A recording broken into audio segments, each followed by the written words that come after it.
Hello, hello, hello, hello, hello, hello, hello, hello, everybody. How are we doing today? I hope that we are doing absolutely lovely. I certainly do. I certainly do.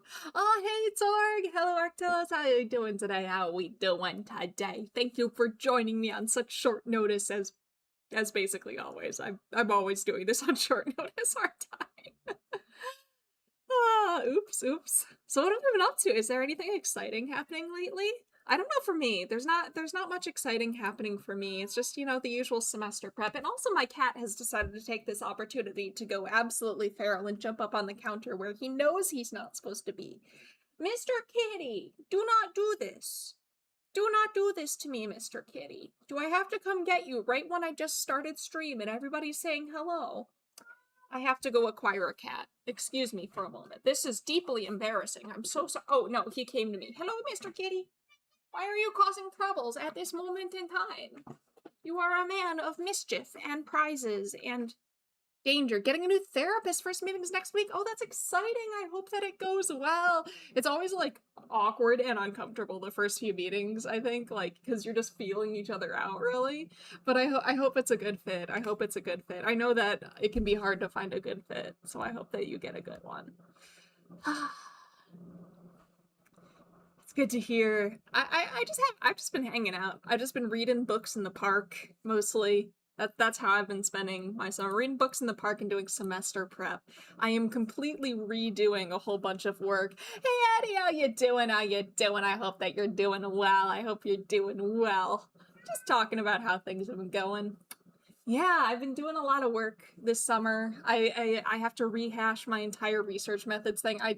Reading books in the park is the ideal life. It is. It's incredible. I got a web novel. Call me for Twitch over here. Hey, I really need to get back. Like I thought that was you. I just like I know that you have a different username on Twitch and YouTube. I was trying to keep track. I need to write this stuff down. I really need to like get like a notepad and write this stuff down so I can keep track. Good morning, Calcium Compadre. How you doing? How you doing? I hope you're doing well. Hey, Astral. Hey, currently fixing text stuff, so don't feel to chat. No worries. No worries. No worries at all. But yeah, I'm completely redoing our research methods class. The research methods class that I teach. I know that I said that I was thinking of doing some lectures on it online. I might hold back on that until I've got more of the lectures down. But as part of that, what I'm doing is I am trying to find articles. So part of the thing that we're doing with research methods that has me super excited, I am so freaking pumped about this. You don't understand. We are going to have the undergraduate research methods students replicate pre-existing psychological studies. And we want to give them options, okay? We want to give them options for studies to replicate. And we do have like some criteria. I think the criteria is going to be like, it has to be it has to have an interaction in it. So we need to have, but we don't want it to be too complicated. So I'm looking for studies that have two independent variables and one continuous dependent variable. The independent variables, at least one of them has to be categorical, both can be categorical. And my goal, I've already found one paper. I dug up like 8 papers yesterday that looked promising. I looked through all of them and only one of the 8 papers actually worked. But our goal today is I'm going through +1. We are going on a scavenger hunt in +1. +1 is awesome. It is an open access journal. They publish all sorts of things. Of course, this is a psychology department class, so we're looking for psychology papers.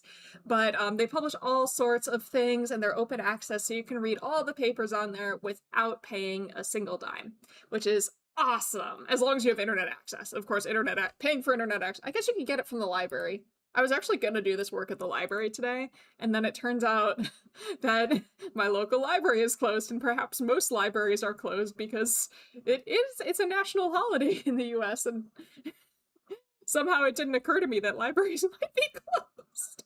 So I'm here now. I'm hoping that all of you will join me on this journey to look through some of the latest published papers in psychology. I'm glad you're sharing your time with us. I'm happy. I like being here.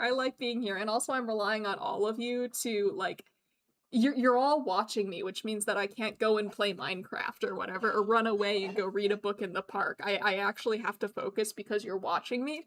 But also yesterday, while I was looking through papers to try and find some good ones, some good studies, I found some really interesting papers, so I thought it would be fun for us to just go through a whole bunch of recent psychology papers. Going for a more improvised paper reading this time. Hey, Zuna, how you doing? I don't know if we're actually going to read the papers, because, like, I'm nervous about checking the copyright on them.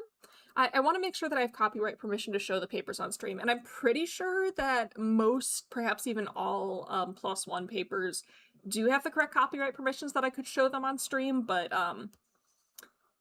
at most we might glance at the papers. But mostly I just kind of want to see what kind of research has been coming out recently. This is, I think, I've sorted by most recent, so I think some of the, let's look at the most recent paper on here, I think was probably published like today.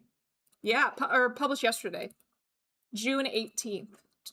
So we're looking at like some really recent stuff, seeing what psychologists are doing. This is the psychology section. Some of these I'm kind of like, is that psychology? But you know, psychology is super broad, so let's see. But yesterday looking through it, I saw some really weird ones. We'll probably come across the, maybe weird isn't the right word, some interesting and fun ones. Like one of the ones that I stumbled across yesterday was like, why do people dislike the word moist?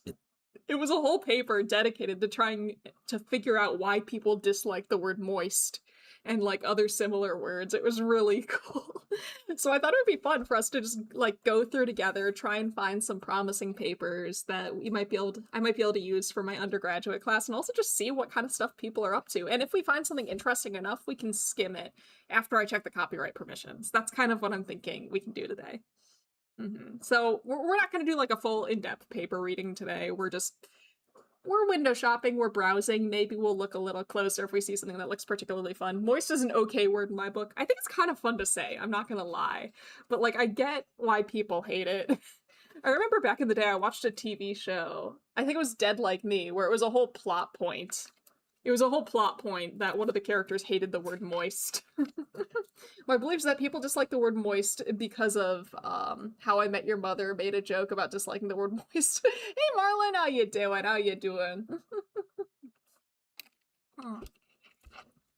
I only very briefly looked at the paper. If we stumble across it, maybe we can look at it. But I think they said people dislike the word moist because they associate it with gross things, like mold and stuff like that or something. I don't remember. We'll have to look.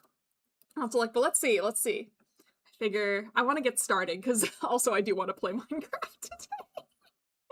And Uma Musume, I rolled Air Shakur. I'm very excited. I rolled the statistics horse. Did you know there's a horse that does stats in Uma Musume? There is. Her name is Air Shakur, and she's very cool, and I rolled her yesterday. So I'm gonna go and do some regressions. It's 89 Fahrenheit, and I'm struggling to remain at, oh my gosh, I would collapse. I cannot handle heat. No, I totally get you, Marlon. I cannot handle heat. If y'all are not aware, and again, I'm not a medical doctor. But I take something called SSRIs. These are selective serotonin reuptake inhibitors. They are a common treatment. They're a common like medicine that's used to treat things like anxiety and depression. And they're selective serotonin reuptake inhibitors. There's this serotonin hypothesis of depression, that depression is caused by, or at least like it's facilitated by having too little of this neurotransmitter called serotonin. And the idea with selective serotonin reuptake inhibitors is that when neurons fire, they release neurotransmitters, and serotonin is one of those neurotransmitters. And then they sort of like pass along to the next neuron, and then they get like absorbed back into the neuron when the signal is done transferring to the next neuron. So like you can think of it like little messengers, like the serotonin runs out to the next neuron, they pass on the message, and then they go back to the first neuron. They like go back to the post office or whatever. Selective serotonin reuptake inhibitors work by kind of locking the serotonin out of the post office for an extended period of time. So like the serotonin goes and delivers its message like, hi, I'm serotonin, I'm here. And then it goes back to the post office and goes inside. But selective serotonin reuptake inhibitors keeps them out on the delivery route longer. That's how these things work. And the reason that I'm talking about selective serotonin reuptake inhibitors for treatment for depression and anxiety is They have an unfortunate side effect for some people, and I am unfortunately one of those people. Oh my god, I've been evicting serotonin from its house. You haven't been evicting it, you've just been like saying, go play outside longer. SSRIs interfere with basal thermal regulation or something then, because serotonin is important. I don't really know the mechanism for it, but SSRIs do, one of the potential side effects of SSRIs is that they can mess with temperature regulation. I think one of the ways people think it happens is specifically SSRIs can cause excessive sweating, which means that you get, if you are on SSRIs and you have that side effect, you dehydrate a lot faster. And also, because you're sweating so much, you have difficulty regulating your temperature. So, like, I feel you, Marlon. I'm on SSRIs. I have that side effect. I cannot handle heat. Like, I have gotten heat exhaustion like, in the 80-degree Fahrenheit range before, which is bad because it gets considerably hotter than that where I live in the summer sometimes. That was a very long walk to say, I feel you. I can't handle the heat either. It is dangerous. It is dangerous. I definitely had a time where I nearly collapsed on a train platform once because I was just out too long and it was like 85 degrees Fahrenheit and I just nearly collapsed in the middle of the city on a train platform because I got heat exhaustion. I'm terrible in heat also. Yeah, it's horrible. It's horrible. I hate the heat so much. It's like not even that hot out today. It's not even like where I am, I don't think it's even in the 80s Fahrenheit. And I went out for a walk earlier today and I was like, oh, it's too hot. It's too hot. It's not even the 80s Fahrenheit. It was too hot for me. The sun is a deadly laser, right? It's bad. Anyway, that was your psychology education for today. Let me tell you about SSRIs. My text problems have worsened. I will turn. Oh, I'm sorry, Astral. I hope that they work out. I'm sorry. Character. What is happening? I'm so curious. Oh, nod. This is so interesting. Marlon, I think you have like a Japanese or like a kanji keyboard turned on or something like that. And so for some reason, it like displays whenever you type certain characters, this is so interesting, right? Oh, I wonder if it's showing like that in the chat box up here. So I can show you what this looks like, because it's so fascinating. No, it's working fine in the chat box. It's just like in the little pop-out chat that I have. That's so weird. It's not showing in chat. Oh, that's so weird. That's so strange. It's kind of neat. I'm gonna take a screenshot of that. I'm gonna take a screenshot of that. I want to show you what your nod message just looked like. How best can I do this? It's auto-translating in hyperchat for me. Is that it? It's just auto-translating things that don't need to be translated. That's so silly. That is so strange. That's so weird. Anyway, but yeah, you are correct, Torg. Our goal today is I am going to be having my undergraduates starting next semester do replication studies. And I think it's just auto-translating when it doesn't apply. Yeah, I think that's what's happening, which is really annoying. Like, because it's auto-translating nothing. It's whatever. But yes, I'm going to be having my undergraduates do replication studies, which means that I have to find studies for them to replicate. And the main problem that I'm running into these days is that psychology has gotten so good at statistics and is doing they're testing such complex hypotheses these days that I have to go through a lot of papers before I find something that I think is reasonable to expect undergraduates taking their first research methods class to actually replicate, especially because I don't have a budget. So we need to find stuff that my undergrads can do without having to spend any money on like participants or supplies or whatever. Which is that's a problem. Like, look at this. Look, quantifying and modeling fabric surface roughness discrepancy, consistency between physical and digital textures in online shopping. Like, just looking at like this graph, you can tell like that's probably going to be too complicated for my undergrads. I think I could probably just like scroll through this. What is happening here? Like, this one isn't actually that bad. Look at this design. They could do that, but like that's probably a lot. That's probably a lot. I think the techniques that they would have to use. Hey, Alex, how you doing? How you doing? We're looking through papers. We're window shopping. But yeah, let's go through. Hell yeah, SEM images, right? Oh my gosh. This is so cool, though. Look at this. They're like taking pictures of fabric and somehow turning that into some sort of statistic and then using that used to quantify warp and weft yarn densities and woven. This is so cool, actually. Not to be weird, but your model really like cute, like Cult of the Lamb style. Oh, thank you! I really like this model. I made it so I fit in with some of my other friends' chibi models, and I like it. I did not expect to see SEM images on a psych stream. Why not? Psychologists use structural equation modeling. I don't know if I've taken a class in structural equation modeling specifically, but I have learn some structural equation modeling. It's an elective that my psych department offers for graduate students. So yeah, it's a pretty popular one too. A lot of students take it. So we absolutely do use SEM in psych. I wonder if it's variable pressure SEM. Normally it's quite difficult to get images of insulators like fabric because fabric just absorbs the charge. I don't know. Oh no, scanning electron microscope. Oh, sorry, I got that wrong. Scanning electron. Yeah, I was really interested in this one too. It doesn't sound like a psych paper, but I think it's probably about perception or something. Did you find anything to buy yet? Not yet. We have clicked on a few papers. Hey Tyler, we clicked on a few papers, but we haven't. I haven't found anything that I want to spend money on and take home yet, metaphorically. Also, hello. What? Why is? I wonder if I can live change the setting that's like trying to give me auto translate on things that are literally in English. I can't. Oh, that's annoying. I guess they're using SEM to get an objective measure of the qualities of fabric. I think so, like to try and get the texture. Oh, they did atomic force microscopy too for quantitative measurement. That is so cool. I love when people get creative.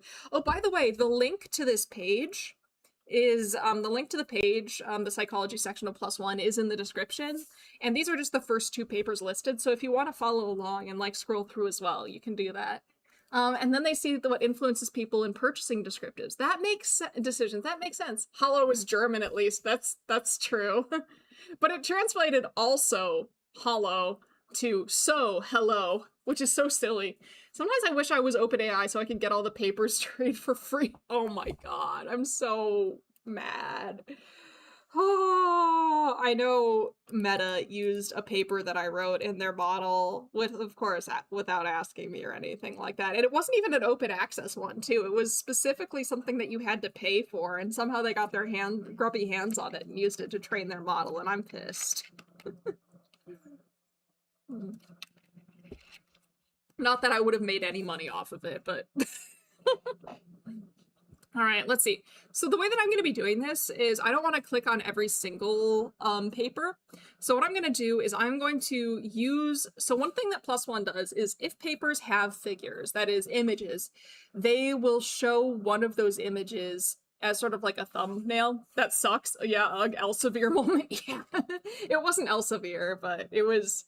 I'm still annoyed. So I'm going to try and find ones that look like a two-way interaction. That is an interaction between two independent variables. That might mean I missed some papers that I could have potentially used. And it'll certainly mean I land on... Will you be evaluating on their charts and figures? I'm going to be using that as sort of like a screening thing, like just to see, does this look like a paper that's worth looking into that could potentially meet my criteria? Which of course means I'm going to have some false negatives. I'm going to skip some papers that maybe I could have used. I'm going to have some false positives. I might think some papers are useful that I couldn't use, but I'm just doing like an initial first screening, and I'm going to open all the papers that look like I could potentially use them in new tabs and then go through them more detailed to see if they're actually useful later. Because like I said, I found 8 papers that I thought might be useful yesterday, and only one of those 8 papers actually worked. For what I'm trying to do. But I thought I'd take you all along for the ride because there's definitely going to be some fun papers. I want to see what psychologists out there are doing lately, and this is just a general psychology section. Like, I'm a social psychologist, and this allows me to see like what all kinds of other psychologists are doing. Like, this seems like more marketing and perception. This one is like health psychology and also some social psychology and cultural psychology in there, it looks like. Yeah, I want to see what all is happening, and I thought I'd take you all with me. We're all going window shopping together, seeing what papers are out there. And we do have a specific type of paper that we're looking for, but if we see something interesting, it could be fun to at least take a little glimpse at it, you know? Right? That's kind of what I'm thinking. If you see anything that looks interesting, shout out and we will metaphorically pop into the store to take a look. So those are the first two. This one's knowledge, attitudes, and practices regarding asthma management among pharmacists in Palestine, a cross-sectional study. Cross-sectional means it only takes place at one point in time. I figure I'll also like give you some jargon explanations as we go through. For focus shifts in contextual and lexical cue interactions in GPT models. Do they actually have human beings involved in this? Because this says labeled human. Are they talking about humans engaging with GPT models or GPT models? Because they say interactions in GPT models. So is this humans interacting with GPT models, or is it GPT models interacting with each other, I wonder? I don't know. We're gonna get nowhere fast, because I'm curious. Transformer-based language models have demonstrated sensitivity to a range of linguistic dependencies. It remains unclear how they represent information structural focus and integrate discourse and lexical focus during ellipsis resolution.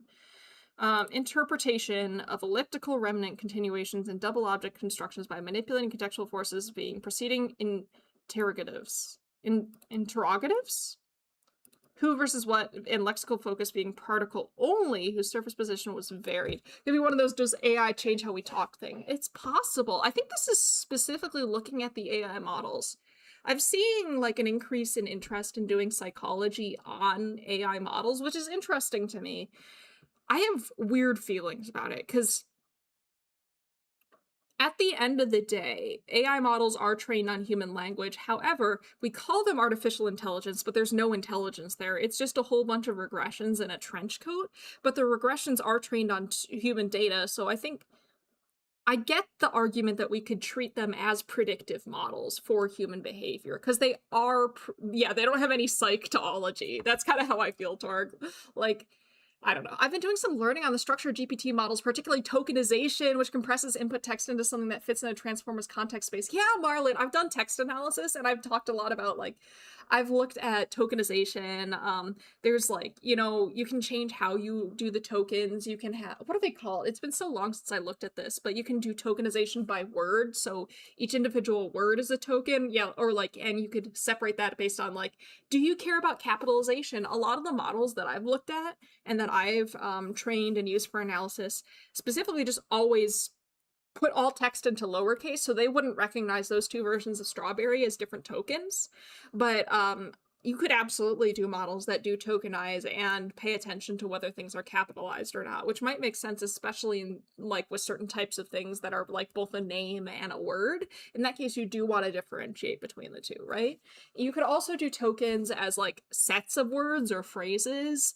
There's a lot of, you can do tokens. Sometimes what I do is I do something called stemming, which is like you have the words like run and running and runs and stuff like that. And what stemming does is you take away the end of it. So run, running, and runs. I would take away the ing or the s at the end of them, and it would recognize all of those as the same word.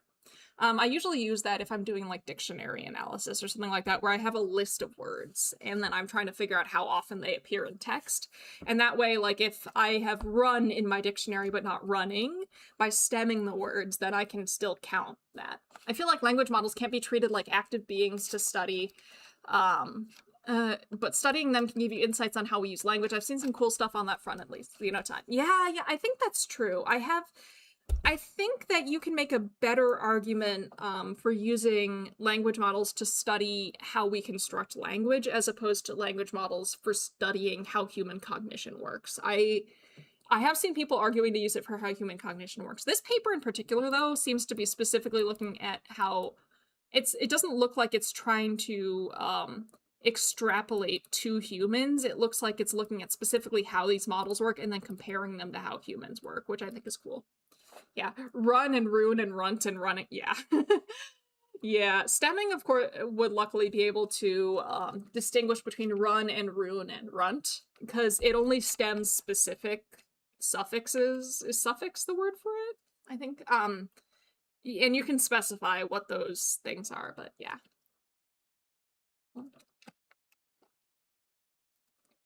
I'm not even sure that's true, since the output depends as much on how they're built as what we say than what we say. Yeah, that there is that as well. And I think language models are definitely better at looking at how we write as opposed to how we speak. Because the way that we use language when we're writing, I do think differs from how we speak. And it is biased by like longer texts, because longer texts have more data to send in there. Like, yeah, I'm just going on a tangent. I shouldn't talk too much. Like, I have trained machine learning models before, but I've never trained a generative AI before, and I understand theoretically how generative AI works, but I don't think I know them well enough to go on really long rants about them. You know, especially with the big commercial ones these days, their original form is trained on human speech, but they get tweaked heavily. Yes, I listened to a really interesting interview with a scholar who looks at this stuff about how, like, all the major commercial models, they get trained, and then there's a second part of training where, like, you know, they're trained on all the language on the internet, but there's a whole bunch of jerks on the internet who say horrible things, so they have to go through like a second, like, there's a second step in training them where you have to like try and force them to be polite and not a horrible person on the internet, which of course biases the language that they use, because they're no longer talking about the way human beings do, they're talking in a very specific way, right? A lot of the models, if you take conversation framing at face value, they'll dump a mountain of empty blab. Yeah, oh my gosh, ChatGPT and like AI emails drive me crazy. Because a lot of the time they're just like paragraphs and paragraphs and paragraphs, but then they might leave out the main point of the email entirely. So I'm reading this long email and then I have to send an email back like, okay, you say you want to ask me a question and you wrote me like 5 paragraphs about like how you want to ask me a question, but you never actually asked me the question in there. So like, can you ask it yourself instead of having an AI model write it for you? Because I can't help you like this. That has happened to me for sure. I've still never trained anything generative yet. I have a cracked friend who like sent me on Discord a way better variant of Stable Diffusion and create him. Oh wow. AI generated emails. Who is sending them? My students. My students and a couple of my colleagues as well. A lot of people are sending them. I've been looking through Andric. Ah, interesting. Interesting. Oh man. We have fun, don't we? Anyway, let's see what else. Young adults' perspectives on chlamydia-related subfertility and a potential predictive subfertility test, a mixed methods study in the Netherlands. Yeah, this one doesn't seem... This one seems a bit more complex than mixed methods. I think I'm trying to avoid mixed methods for this. Should Strawberry stop potholing? You're fine, Marlon. You're fine.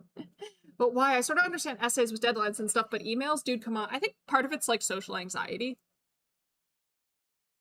I think part of it's social anxiety of like being able to write a good email, because a lot of people don't really start writing emails until they get into college. Other people, I think I have some people, some like students who have English as a second language, and they want to make sure that their email, you know, reads professionally and stuff like that. I think that's kind of, that seems to be the major motivation specifically for email. It's not so much like wanting the right answer, it's more like wanting to make a good impression or wanting to do a specifically professional sounding email, or like being concerned about their ability to write in like grammar and stuff like that, on the fly and stuff like that. Yeah, I'm curious about what he thinks about psychology studies on LLMs, given he knows a lot more about the mechanics on the stuff that yeah, I'm curious too. If you can tell the AI what you wanted to know, why can't you just put that in the email instead of the prompt?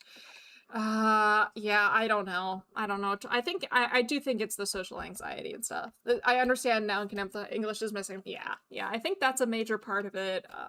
Ego protection for not having made the email yourself, so if it get ripped. Yeah, Marlon, that too. We call that yeah, there's a name for that in social psychology, where like you specifically do something in such a way so that if it goes wrong, it's not on you. Like yeah, I think that's part of it. I think a lot of it is just also just general fear. I don't know. I do think a lot of it is social anxiety and fear of like doing something that makes you look stupid.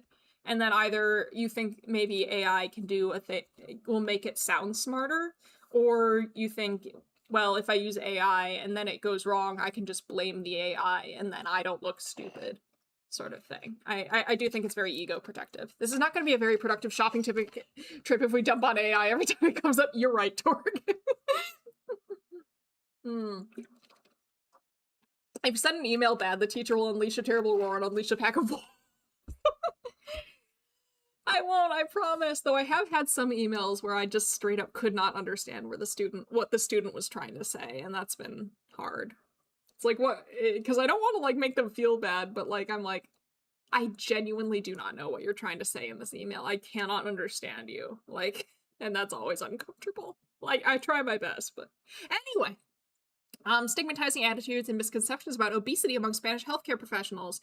This would not be a good candidate for my class because how the hell am I supposed to help them get a sample of Spanish healthcare professionals? So can't do that. Are the attitudes stigmatizing? Probably, yeah. Like, I think they're probably contributing to the stigma, especially if it's healthcare or are we stigmatizing attitudes? Attitudes are positive or negative evaluations of something.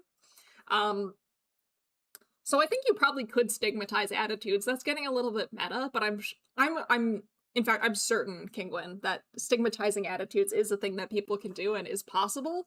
I think, though, in this case, it's probably talking about how the attitudes that these people have are stigmatizing. Yeah. The wolves are an important part of the educational process. Hiding from a pack of surprisingly intelligent hunters made me the woman I am today.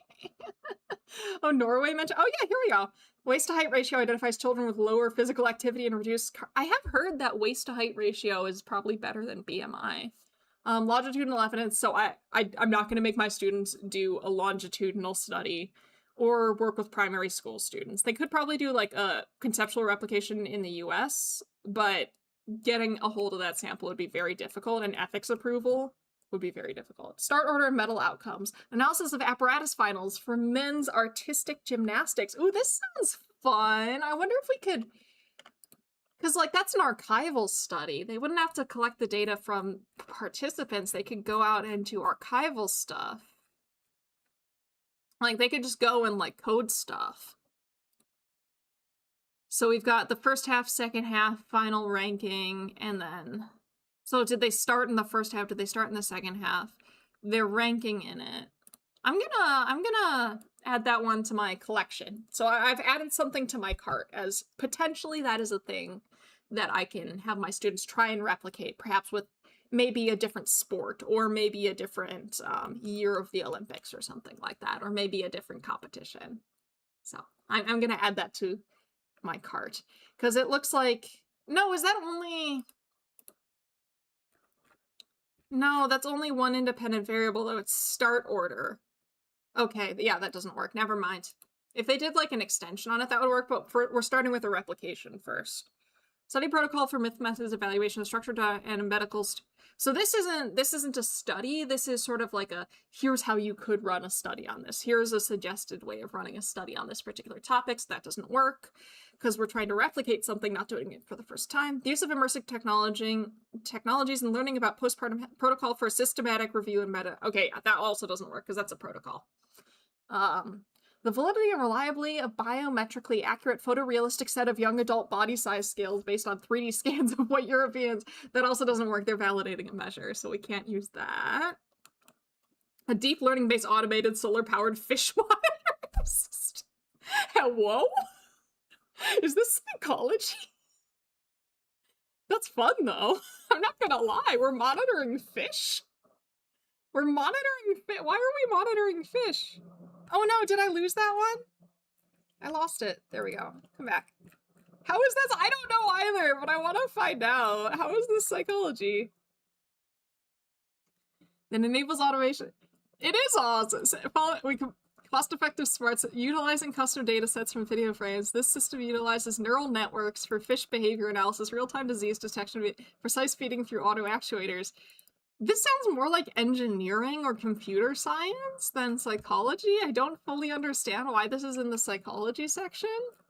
Do they show me? Are they going to show us like the tags and stuff? Fish farming, alternative aquaculture, animal behavior. This is not psychology. It's not even in the but I'm in the psychology section of +1. Why is this here?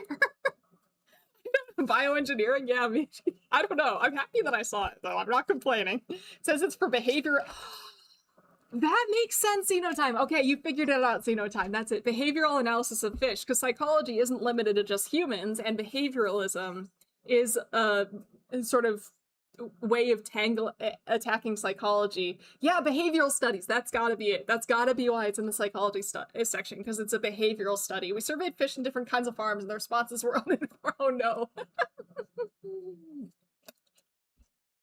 That is cool. That is cool. That is a lot of fun. I can't use it for this, but that's fun. No more fully automated luxury gay space communism. It's time for fully automated luxury gay fish psychology. Human psychology is fish psychology. Where's that fish science VTuber when you need them? Oh my gosh. Now I'm reminded of various spot tests run on various animals and confounding factor of many animals simply not caring about it. Oh yeah, you mean like the red dot studies to look at sense of self and the animals just don't care. As a matter, yeah. They do have to care first. They do have to care first for you to actually study that. Oh. Alright. Perceptual no reference image quality assessment with meta learning by graph representation learning and multi-scale feature fusion. Holy cow, that sounds cognitive. Poisson psychology. Apathy is skewing science. Yeah. All right, oral health in professional Slovak soccer players. Assessment of dental risk, subgingival microbiota, and genetic influence. Okay, we can't use that one because how am I supposed to get my American undergraduate students a sample of professional Slovak soccer players? Even if we argued trying to replicate that in the, I guess I could try and see. I don't know if my university has a soccer team, but if we could try to replicate that. But that doesn't sound reasonable. I remember something about using a red dot on a species of fish that had red colored parasite they needed to watch out for. Ooh, that's cool, Marlon. That's interesting. Oh, graph machine learning. I've done some of that. Nice. People are out here doing really cool stuff. All right, page 2. AI and social science. Automatic classification tools for big data analysis and sociology. This is more of a methods paper, so we can't use this. COVID-19 alert level systems. Lessons learned for future public health emergencies, a qualitative study. Okay, so the requirements for the studies that I'm looking for, it can't be qualitative. We've got to find a quantitative study, so this doesn't work, unfortunately. Though that sounds cool. Like, part of the reason I'm doing this with all of you is fun. Is because it's fun. Slovak soccer players are here for now. That's true. The students just need to strike over the... Oh my gosh, Torg, you are so right. How could I possibly forget? Unfortunately, yeah, that is genius, Torg. What the hell? Unfortunately, when does the World Cup end? When does the World Cup end? World Cup dates.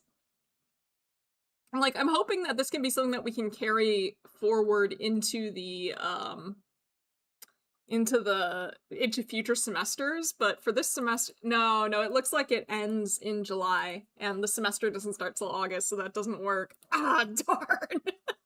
How cool would that have been? What the hell? I wonder where Slovakia's based for the World Cup. World Cup Slovakia 2026. Where? Oh no, they're not participating. Are they? No, wait, are they participating?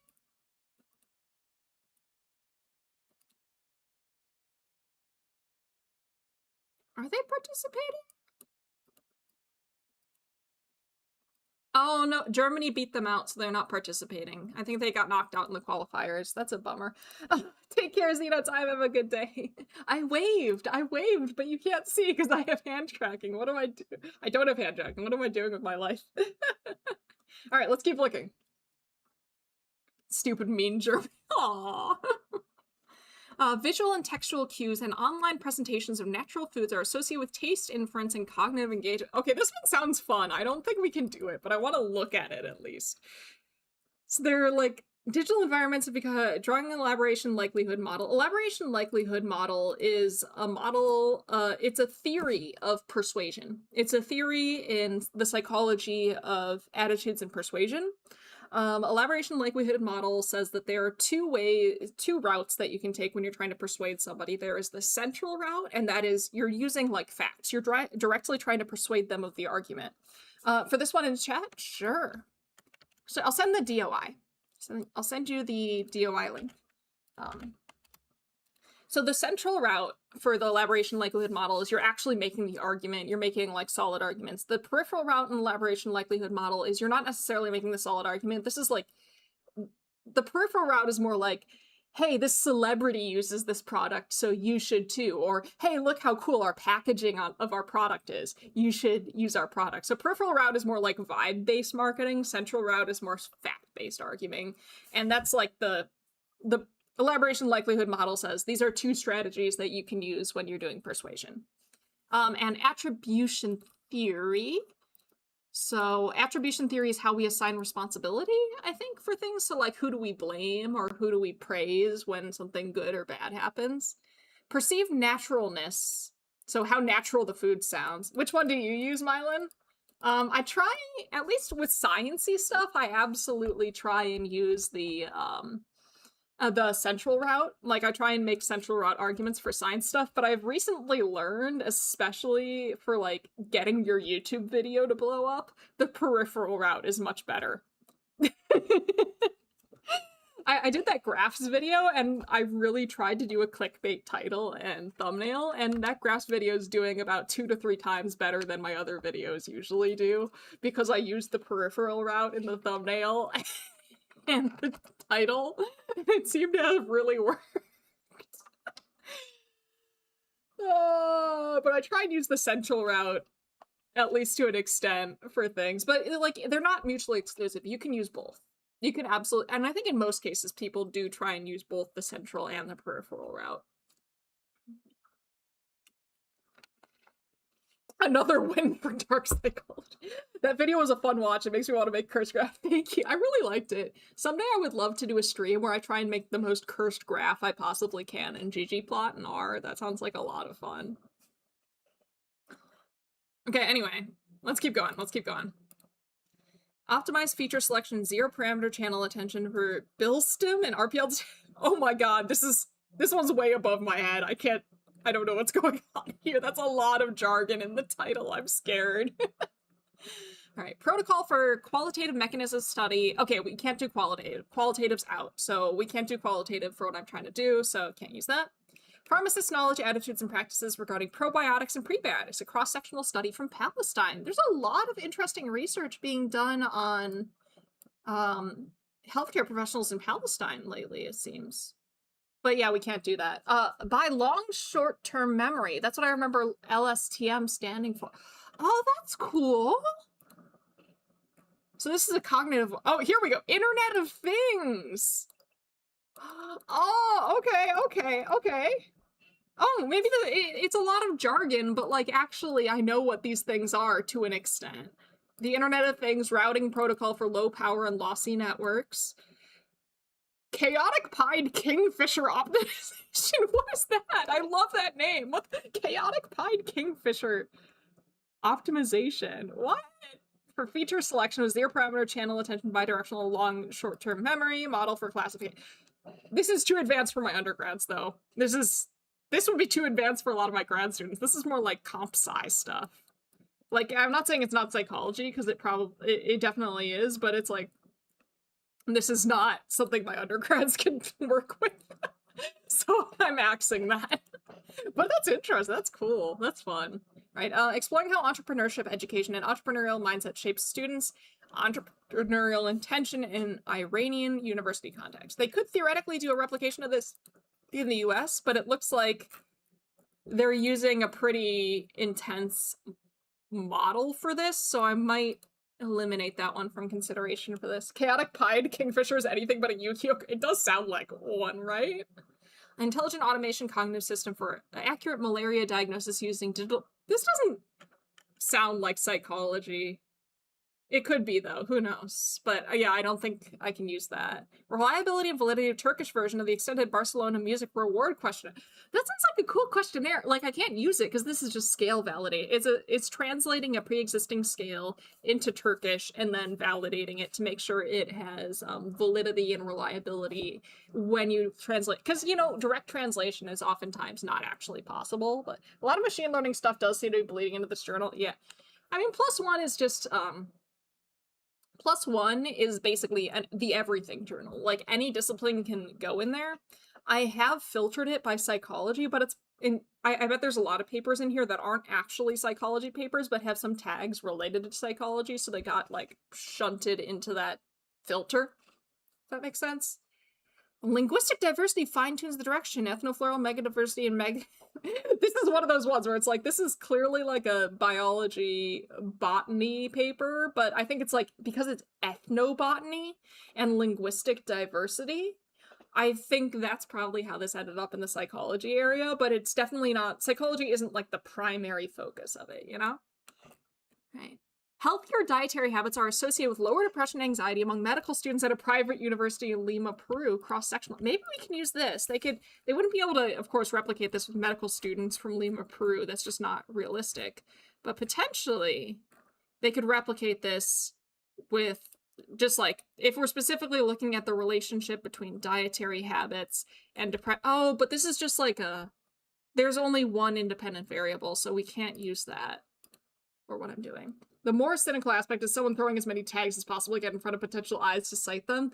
If I remember right, +1 has an upper limit on the number of tags that you can do. I think it's like 10 or something like that, or 8. So you can't just like tag stuff it, but you could theoretically pick like a wide variety of tags within that small number of tags, but then that would make you less likely to get found by the people who are actually looking for your paper, which would mean you'd be less likely to get cited. Like, you'd get more eyes on your paper, but they wouldn't be the eyes that would be most likely to cite you, is the trick, I figure. Oh, this is cool. How do theme park attributes influence visitors' positive emotions? Non-linear effects on spatial heterogeneity in Shanghai's theme park. So how much variety they have. Look at that! I love things like this. Like, so this is a map of the theme park, I'm guessing? And this is a map of parks.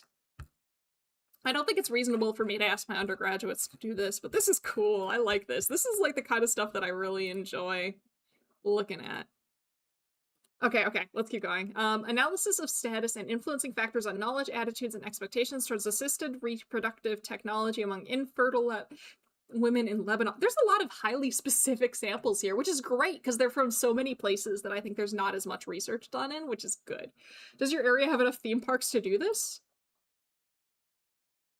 It depends on how loosely you define theme park, Torg. And also, I don't want to make my students go out to theme parks or something like that, but you could probably access theme park maps online. It's just a matter of like other variables that we'd have to get them to measure and whether we could do that realistically. Attitudes and behaviors towards traditional music among Chinese students, the role of the individual, family, and school factors. That's cool. I don't think my school has a population that would be good for replicating this, though, unfortunately. The impact of COVID-19 on employee productivity and the future of remote work. This looks more longitudinal, so probably can't do that.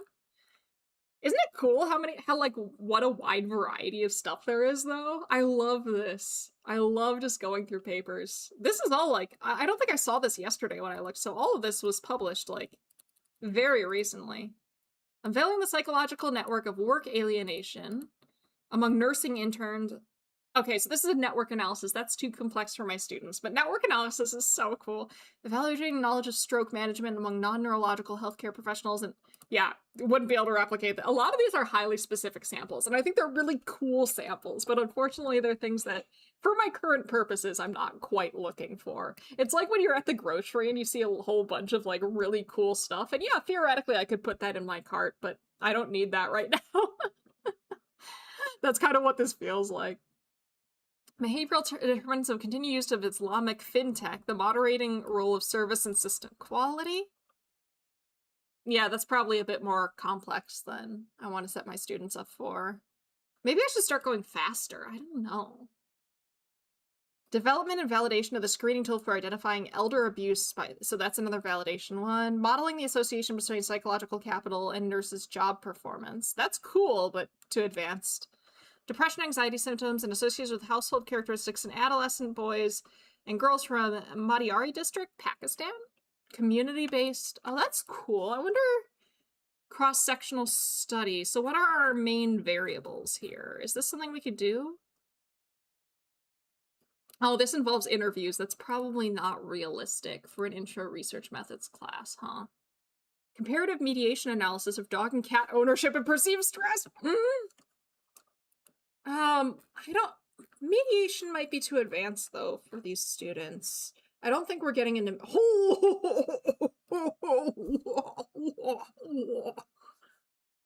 Oh my god, yeah, this is too much. All of these are variables, and this is a whole path model that looks... That's their hypothesis. This is their hypothesis. Yeah, okay, my students will not be at that level. I think your students will be fine. This is their very first research methods class. They're just learning stats and methods. Social emotional competence in elementary students. Latent profile analysis is probably too much. Your students will be a fine powder. Exactly, Marlon. They'll be a fine powder. That's what they'll be. That's how fine they'll be.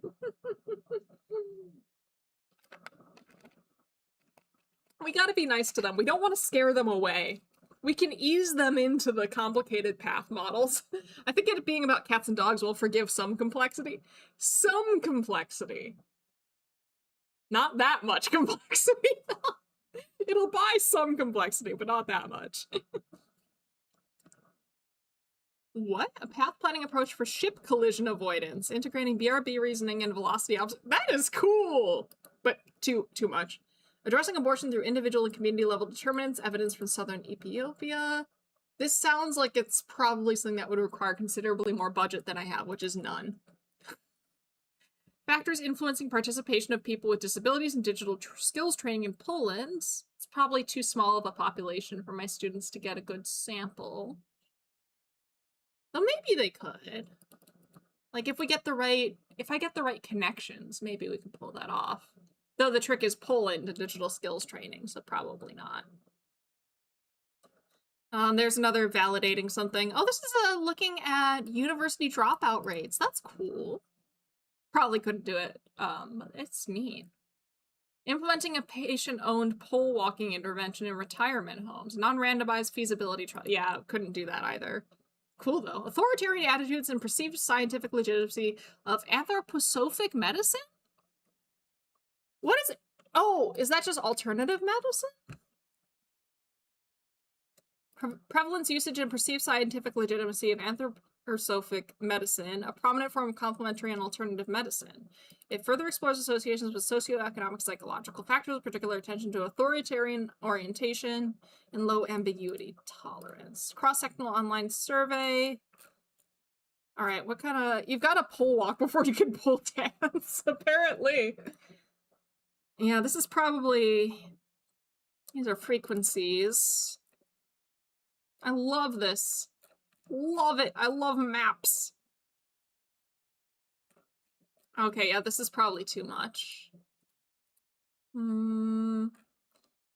Pest consumption by common bats. I have seen a bat in the building I work in before, but that's just one in however many years, so that's probably not realistic either, huh? Also, this isn't biology, unfortunately. Affects the differential context with the criminal legal system on mental health and outcomes in adolescents and young adults. Fixed effect models.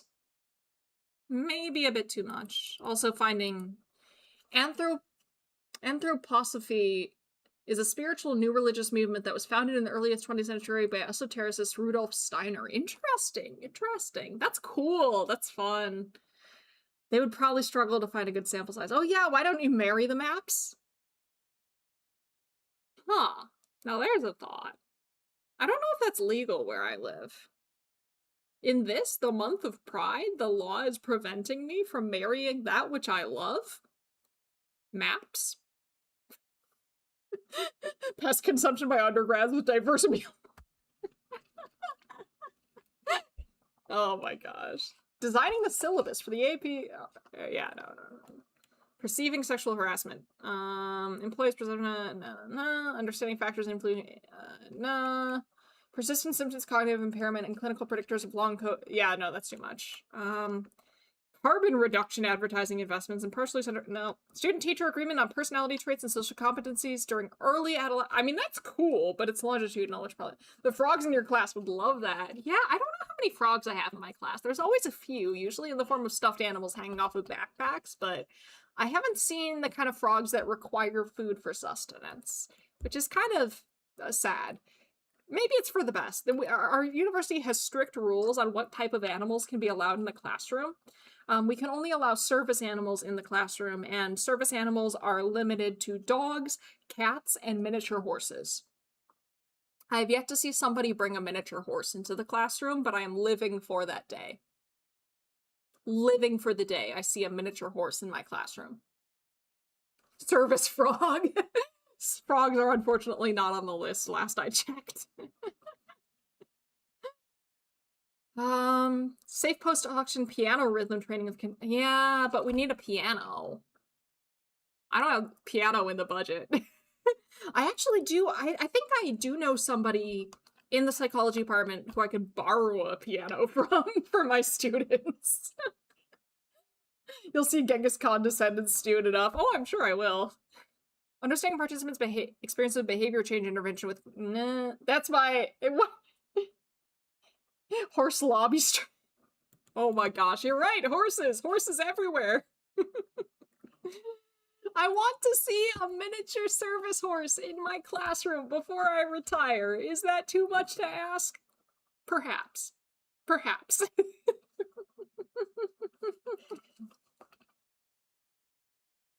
Oh my gosh, Marlon. Marlon, I need you to understand that you typed Uma Musume, but YouTube is translating it to kiss him. Ooh. Kiss him. That's not what language does it think that is? Anyway. Experiences of doctors in Lesotho during the... Okay, yeah, no. That's not even the right translation. I know, right? Uma Musume does have an objectively correct translation, and that is not it.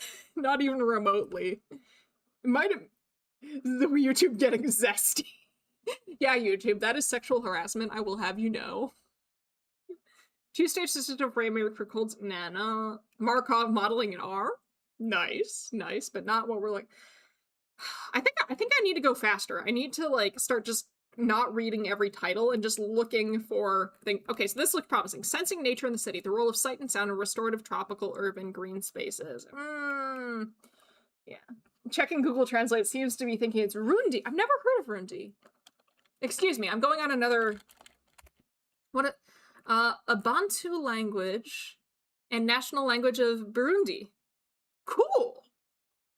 YouTube is run by big miniature horse. What's the proper language or translation of Uma Musume? Uma is horse, and Musume is sort of like young woman. So it's like young lady horse. Horse that is a young lady. Something along those lines. Musume might even be daughter sometimes.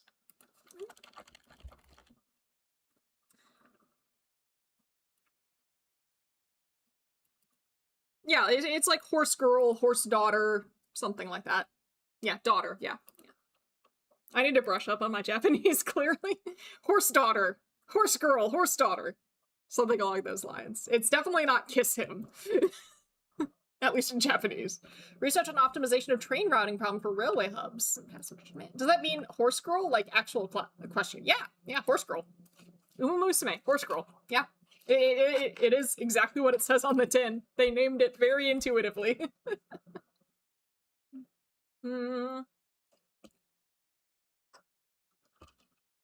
Horse plates in female soccer. That sounds cool. Couldn't get my undergrads to do it. Neuromuscular change. No, that's not realistic. Effects of morning priming exercise on afternoon physical and cognitive in female field. That's probably chronic absenteeism, Canadian kindergarten club.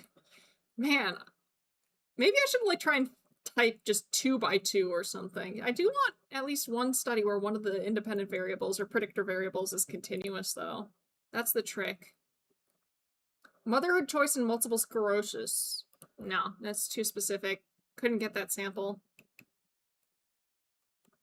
Mandatory method-based game theory. Holistic Android malware detection for... What? What? This is not working.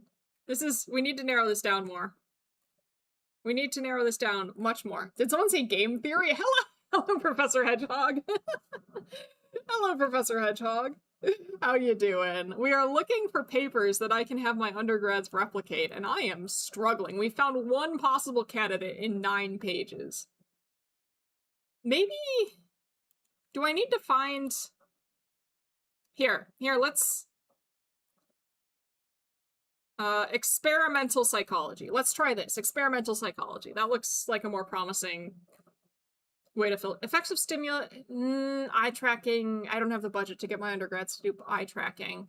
Implicit benefits of adolescents with high psychological resilience, action control of emotion regulation. Could we do this? This is a 2x2 design. This may can be interpreted as girl, though it usually implies familial relation as daughter. That makes sense. Yeah, that's how tracks with how I understand it. I'll put this one as a possible thing. Oh no, IAT. Yeah, I don't think I have the budget to create a custom IAT thing or like a custom paradigm with IAT technology. That's not realistic. Dang it. Dang it. Okay. Virtual reality experiments in the field sounds really cool. I do not have the budget for that, but that sounds really cool. I would love to do that. You might be able to do simple eye tracking with a phone app. That's true. I just don't want to get too complicated because, for context, this is for students taking their first ever research methods class and learning statistics for the first time. And processing eye tracking data sounds a bit more advanced than what I would like them to do. And I've never processed eye tracking data before either, so I wouldn't be able to really help with that. So... Cardboard implies just using a phone and cardboard harness, I think. Oh, that's cool. Oh, is it one of those things where, like, you can, like, get the cardboard thing and you can fold it into something that holds your phone for... I think I've seen those, but a Vive is dollars. Yeah. Inexpensive Google Cardboard smartphone adapter. For a 3x2 mixed design was employed. 60 participants joined the experiment, completed public speaking engagement. This seems cool. But yeah, I'm worried about the equipment and stuff like that. Like, it has potential, but I think I might eliminate it. It is more doable than I thought. I had a cardboard, but like 14 years ago. Nice. Oh, that's another virtual reality one. Related exposure decreases aesthetic chills likelihood, but increases intensity. That's kind of fun.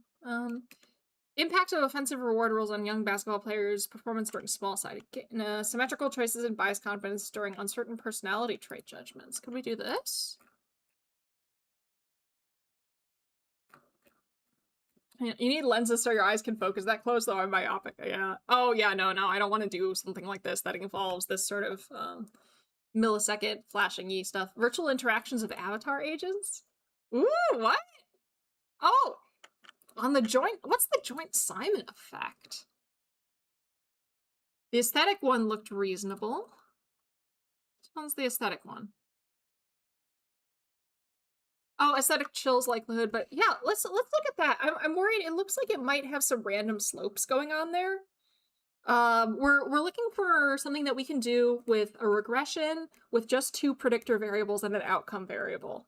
And no, like, controls or covariates or anything like that. We're trying to keep it very, very simple. What the search has been going, maybe put the VR one in the maybe pile. Easier to keep it. And yeah, that's true. That's true. Study leverages the recent gold standards in chill stimuli to investigate the impact of repeated exposure on the frequency and intensity of aesthetic chills. 6 chill encounter. Our findings revealed a significant decrease in likelihood of experiencing chills with repeated exposure. We observe increase in over successive exposures for those who did experience distinct demographic and cycle. Maybe? I think this just seems to be like a repeated measures without like an interaction, at least as best as I can. Well, okay. 4 pre-stimuli psychological parameters. Cluster A. What are these clusters?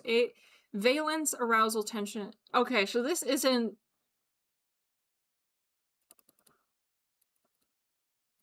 represents it. Yeah, see, these are like... So the gray lines are individual change over time. The clusters are... Before each stimulus, identified 3... So this is basically, they're doing like a... They're kind of doing like a... They're sorting the groups into... Oh, logistic regression. Okay, yeah. The logistic regression is out. We're not teaching them logistic regression. Or we might be teaching them logistic regression, but one of the requirements is it needs a continuous dependent variable. So we can't do logistic regression, by the way, is a statistical type of test that has a binary outcome. Like so in that case, I think the coding it is you either get the chills or you don't get the chills. It's like 1-0. You get it or you don't. And we can't use that, unfortunately, for the project as we've defined it.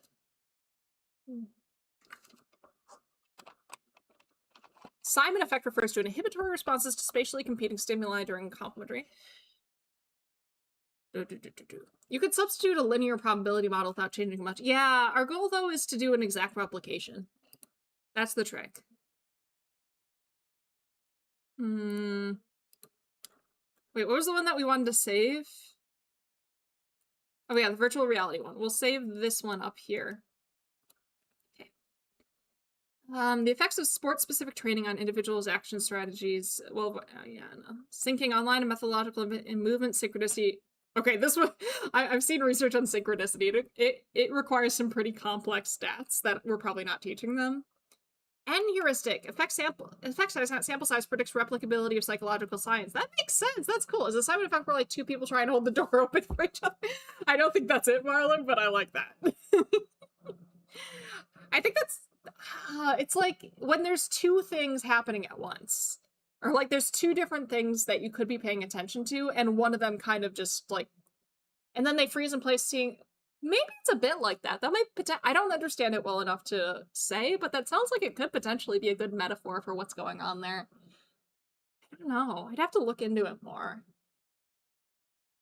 Okay, this one's fun, but probably can't do that, but I like it. Experimental study of classical truth logic, dual process theories, and modal syllogistic of deduction. What do we got here? Classical truth logic of multi-propositions. Athletic modalities were mixed with... Oh my god. I'm also looking for stuff that's written in a way that I'm confident my undergrads could, like, process. Keeping in mind that these undergrads have only ever taken Psych 100 before, like Psych 101. Mindfulness and inhibitory control, insights from stop, signal, task, and neural... Age effects of sports education model based on equivalent user experience in... The impact of autumn color and bare tree landscapes in virtual environments on human well-being. And therapeutic effects across different sensory modalities. Relationship between fixation characteristics and hit rate and psychological procedure training of three-throw. Moral conformity. Human and non-human agents as a source for social pressure and judgments of moral character. I don't know if I'm finding this one promising just because this is like the sort of thing that I have more experience reading. This is hard, you know, because like I'm using my own judgment, but obviously I have read certain areas more than other areas, which means that participants first judge targets' moral character privately, and then 2 weeks later in the presence of real humans. Oh, okay. So this is a multi-step data collection that requires confederates. It's a conformity study. So you need to have participants come in, and then come in again 2 weeks later.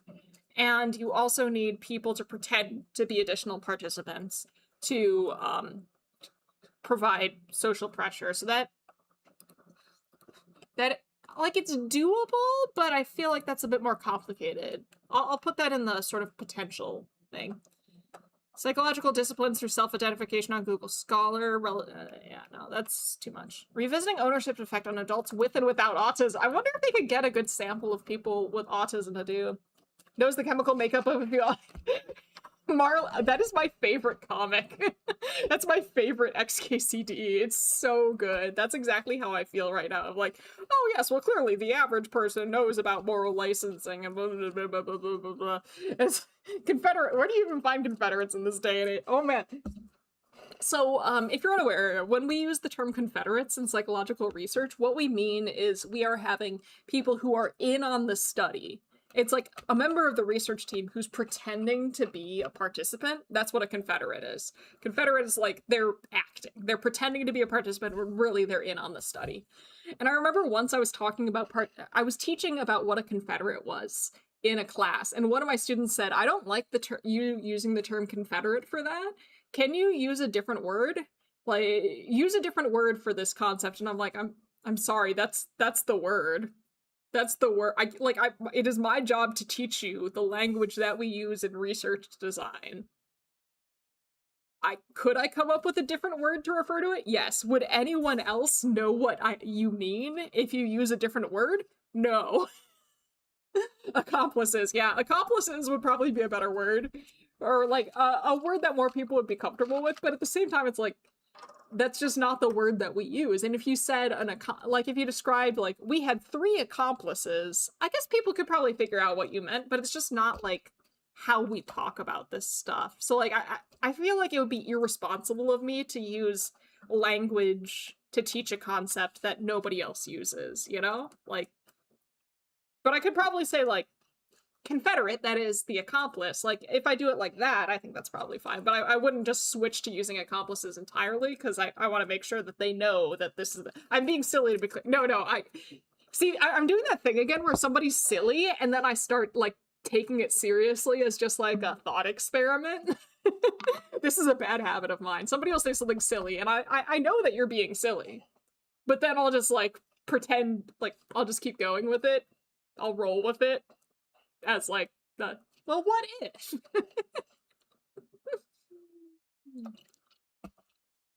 Sorry, it's kind of a bad habit. But I think it's worth like exploring ideas sometimes, you know?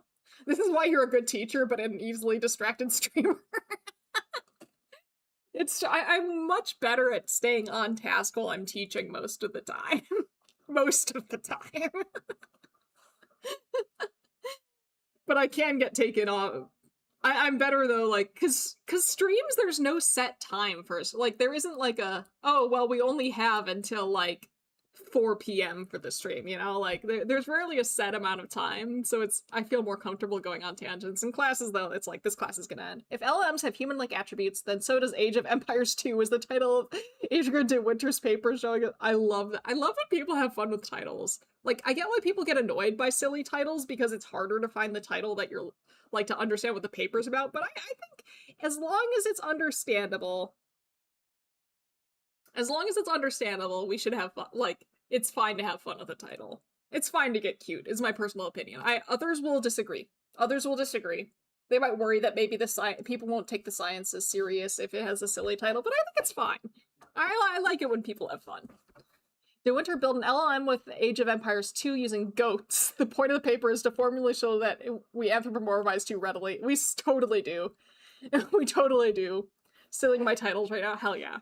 Yeah, human beings just want to assign human characteristics to basically anything. And I think that's a very cute quality that we have, but it can lead to problems. Like with AI right now, we anthropomorphize AI way too much. But I do think it's just kind of a cute quality that humans have, that we do engage in just compulsive anthropomorphizing. Is it weird to call humans cute? I don't know. Maybe whimsical's the better word. Could I send this one, please? Sure. Okay. Oh, this one's from 2023. What? Self-owned items are better remembered than other owned items. This ownership effect reflects privilege processing of self-related. The size of this ownership effect has been shown decrease in neurotypical adults as the number of autistic traits increases and is reduced. However, emerging evidence has questioned the reality. Replicate work using a well-powered pre-registered Bayesian analysis. We're not teaching them Bayesian analysis, so that's out.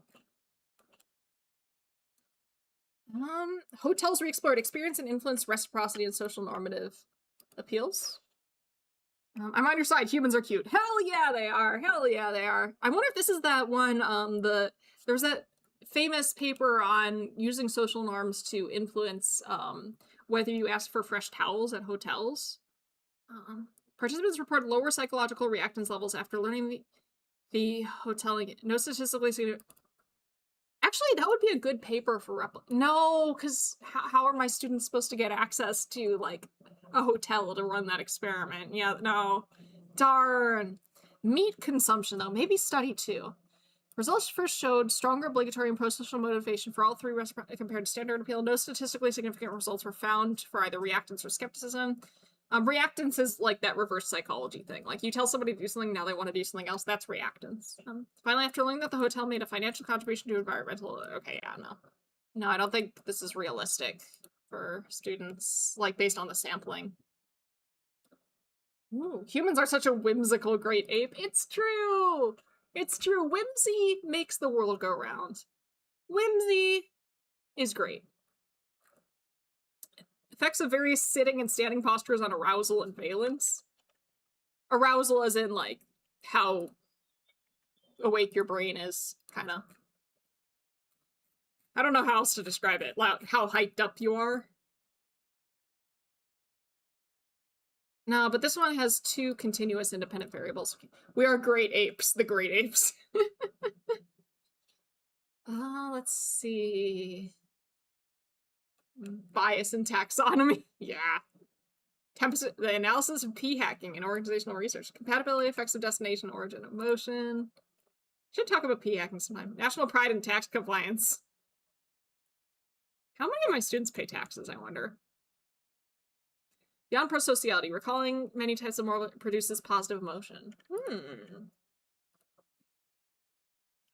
Prosocial acts increase positive emotions and contribute to well-being, but it's unclear whether types of moral behavior have similar effects. Respondents from a large were randomly assigned to recall recent instances when they had performed moral, self-indulgent, or routine acts. Those were called self-indulgent, were acts associated increased positive emotions relative to routine. Initial evidence for recalling moral acts occurred in part because individuals who recalled them generated positive moral self-appraisals. Okay, so do we have the type of analysis that we want?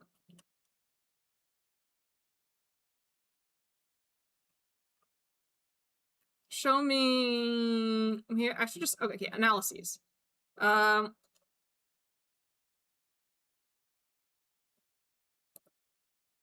Mediated. Okay, yeah. They. I don't know if we're teaching them mediation. We're teaching them moderation. I don't know if we're teaching them mediation though. So maybe not that. What's this? Oh, is this the whole, like, 99 thing? Like, 99 cent? Yeah, retail store prices frequently set to either just below $1.99 or rounded to $2 integer levels. Previous studies proposed 2 price perception effects that may underline such psychological. First, left digit effect assumes consumers read prices left to right. Common limitations let customers outweigh the impacts of digit on the left side of the price while underweighing digits on the right side. This effect appears to conflict with contradictory perceptual fluency, which presents that rounded price is more perceptually fluent and thus more attractive to customers. So one thing argues that, like, this $1.99 makes people be like, "Ooh, that's cheap." The other one says, well, $2 is easier for people to understand, so people are going to prefer that pricing. To address these, we conducted an online experiment, making a whole bunch of decisions where we systematically varied purchasing prices of otherwise identical lottery tickets across 2 price levels. Against expectation, we found no support for either of these effects. We proposed 3 possible explanations of these null results. Okay, but is this the type of study design 2 by 3 by 3? 2 by 3 by 3, so that's 3 independent variables. That's too much. Do they have a simpler version? Is there, like, a study 1 that... No. Darn, because that looked like a good one. That one looked a good one, but the study design's too complicated for my purposes. But that is cognitive anthropomorphism of humanoid robots. Oh wait, no, I think this is the one that I found last time that I decided that I was actually going to use. Or no, it's not. It's similar. But it's not the same one. No, oh, but this involves this. Yeah, no, we can't use that. Dang it!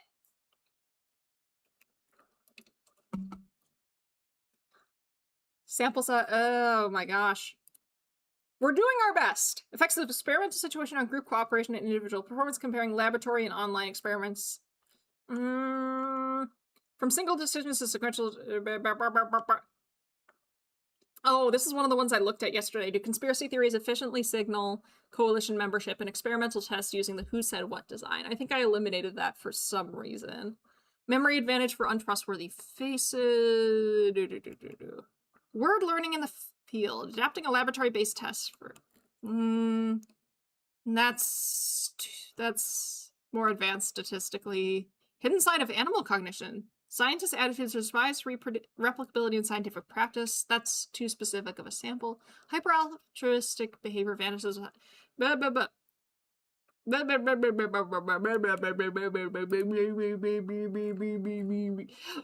can't people just do simple studies these days? Why is it so illegal for us to do a simple, clean 2x2 design or 2x continuous design? Why can't we just do a very simple linear regression? Why do we gotta be all fancy? Why do we gotta be so fancy? Why must we be can't we just do like a 2x2? What is so... I'll take a 2x3. I'll take a 3x... Just like simple 2 predictor variables, 1 continuous outcome, call it. And just like a random or like a simple sample. Can't we just do this? Is this too much? I'm gonna be published if it's gonna be published, we gotta pull out all this. Come on. +1 is not that selective. +1 doesn't need you to be that fancy. Oh, dyscalculia. That's too small of a... They wouldn't be able to get a good sample size. The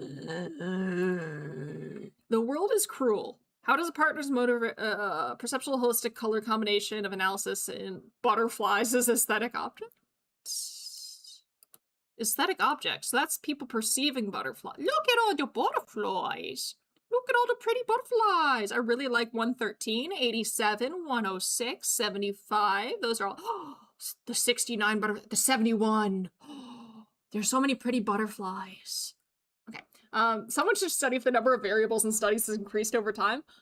I actually think I have a data set where I could test that, Torg. Like, I'm not even joking. I think I have a data set where I could test that. I think it has. I'm certain it has, in fact. The number of variables in a study has increased. I'm certain. I'm certain.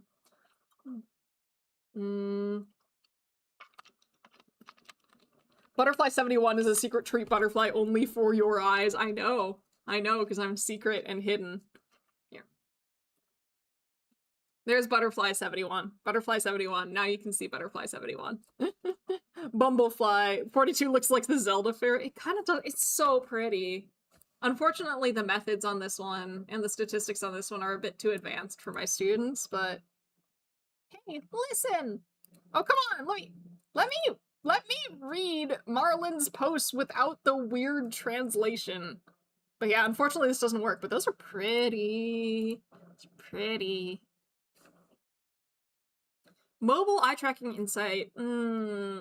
Does pressure to fill journal quotas bias it? Nah. Preference for potential incompetence not is it regarding a group's potential for moral improvement and decline? Maybe? So this is a 2x2 design. That's nice. This is a nice, simple 2x2 design. And this is a... okay. We conducted 4 experiments with 399 Chinese participants who rated their willingness to join groups with potential for improvement, potential for decline, or stability in terms of morality or competence. So that compared with groups with stable competence, participants preferred groups with potential for competence improvement and were more averse to groups where the biases regarding for potential for were asymmetric. Specifically, compared with groups with stable morality, had no... Oh, we could use this. We could use this. Okay, I'm going to keep this one as a potential good thing. Because this looks like it's simple enough. It could be done. We don't need a special sample to look at this. This is just like, which company would you prefer to join? I guess there's something to be said about like whimsical neologisms getting incorrectly translated when even like a human can usually tell it's being, yeah, send it. Yeah, I'll take a more detailed look at it later, but I think, oh, send it? This one, the preference for potential? Here we go. There you go. There you go. All right, that one looks promising. Hell yeah. Adaptive comparison matrix. Yeah, that's probably That's more a methods thing. Probabilistic forecasting of replication studies, group meaningfulness, and the causal. Oh no, we don't have the handy dandy little previews on these ones. Boo. Oh no, wait, they were just loading in. That's fine. Group meaningfulness and the causal direction of influence between in-group and self and evidence from induction-deduction paradigm. Because that graph looked like it could be the type of design that I'm looking for. Show me the graph again. What was that graph? Where did that... You're just showing me tables. Okay. Oh, no, this is a 2 by... No, wait. That's plus or minus 1 standard deviation on... Oh, no, this is continuous by continuous, though. So both of the independent variables are Wait. The x-axis is 0... Oh, is it 0, 2, 1 or 0 and 1? This is a graphing sin. I'm calling this a graphing sin because I cannot tell if this is just a binary or if it's 0, 2, 1. Okay. All right, yeah, so, all right. No, type of individual self. No, it's other and self. This is a This would have been... Wait. I'm assuming. Speaking of incorrectly translating whimsical neologisms, send it as an approval versus a request for access, right? Yeah, okay, so yeah, the x-axis is binary. The y-axis is continuous. And it's not the full y-axis either. This is a truncated y-axis. I'm assuming. I doubt the scale starts at 3. Yeah, exactly, Kingwin. They are committing graph crimes.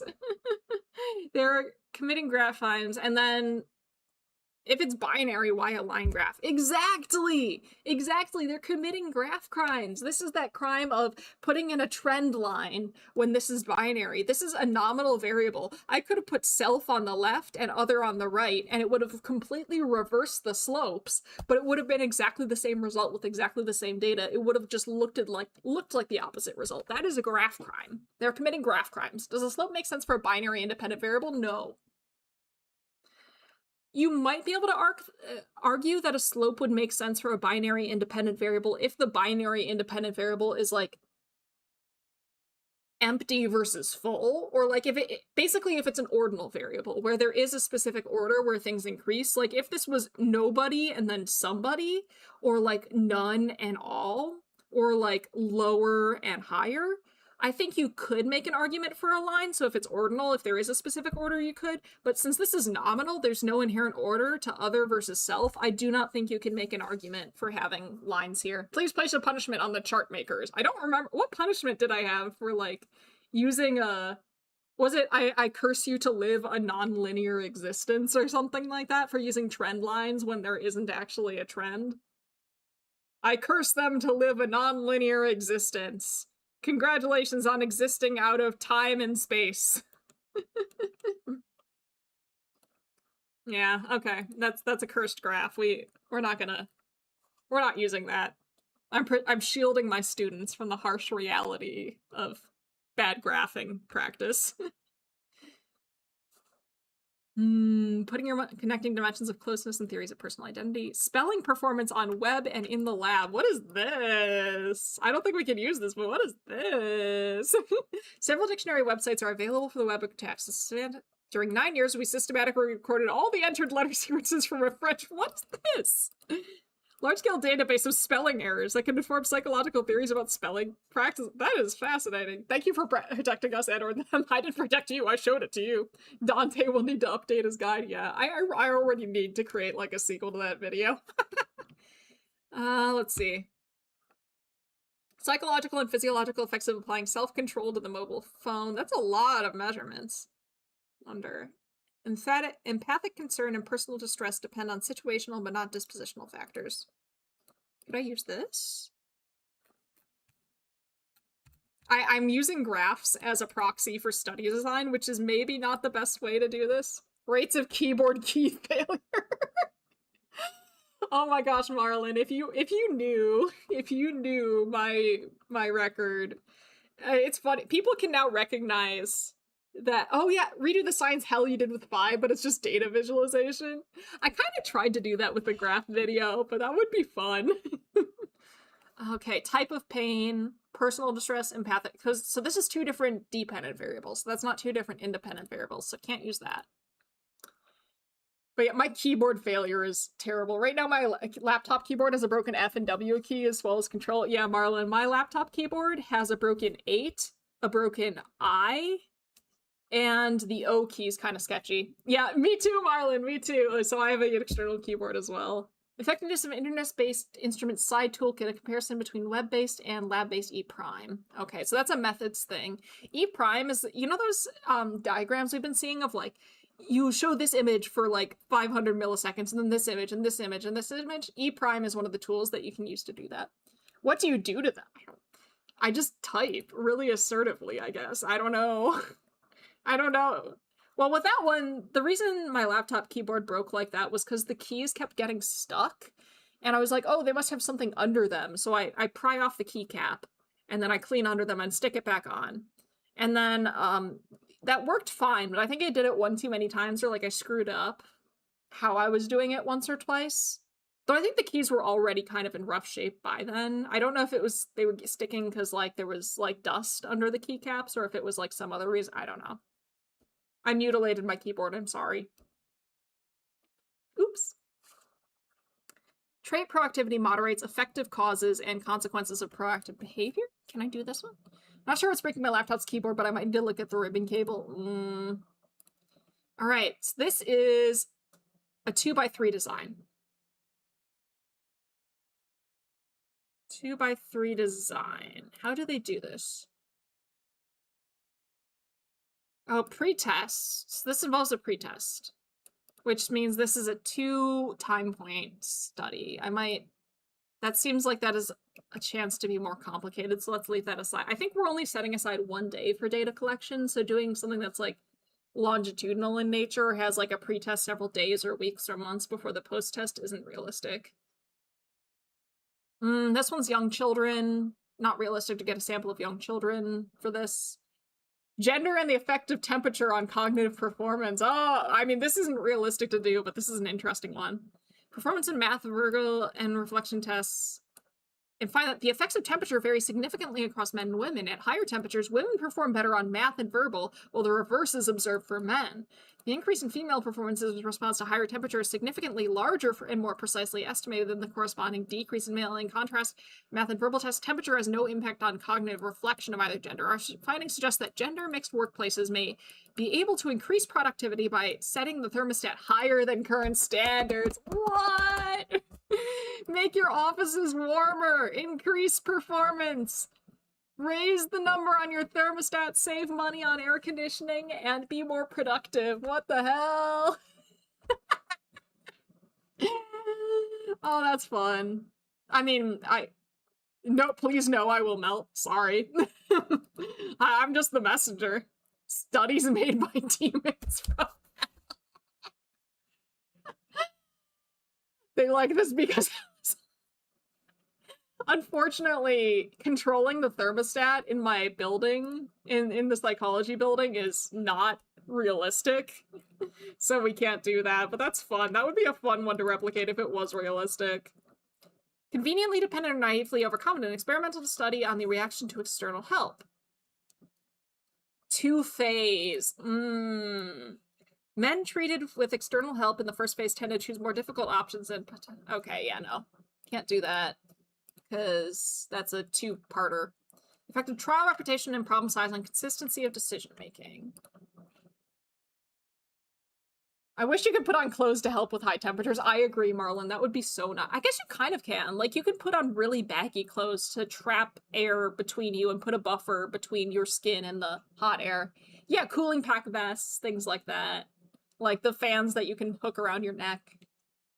Although inconsistency is assumed to grow with a number of comparisons, it's shown that reduced by the study experimentally investigated repeating our criteria ranking task were engaged in a selection task that comprised ranking from 3 to 10 criteria and was repeated across 3 trials. Upon completing the first trial, participants were informed about the inconsistency issues and could improve their ranking. Inconsistency was repeated measures ANOVA. Significant change in inconsistency as the task repeated. Maybe traditional heatsink in combination with liquid coolant running across what's... That's a lot. Might look a little silly. It might.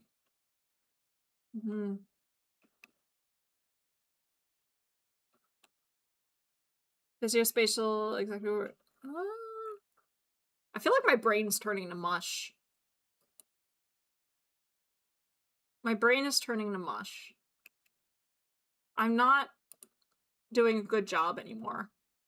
Fake science. The impact of pseudopsychological demonstrations on people's beliefs and psychological principles. Ooh, that's fun. Magicians use deception to create effects that shows skills. After the participants reported higher beliefs that individual can read. Whether he presented as a magician or a psychologist did not influence people's beliefs on demonstration was achieved, nor did it influence their beliefs in pseudo-psychological principles. Our results demonstrate that pseudo-psychological demonstrations can have a significant impact on perpetuating false beliefs in scientific principles and raise important questions about what. So this has two independent variables. Time point before or after. No, it has three independent variables.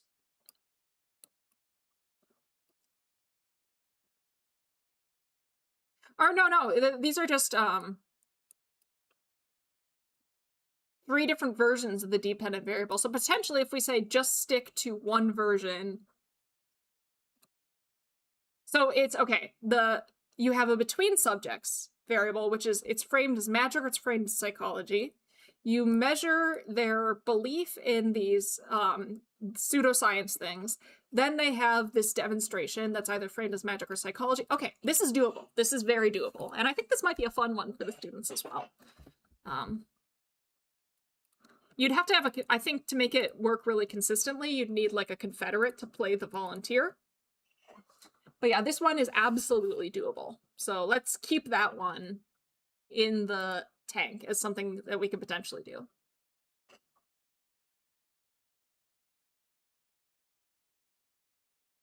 My eyes are hurting. I'm so tired.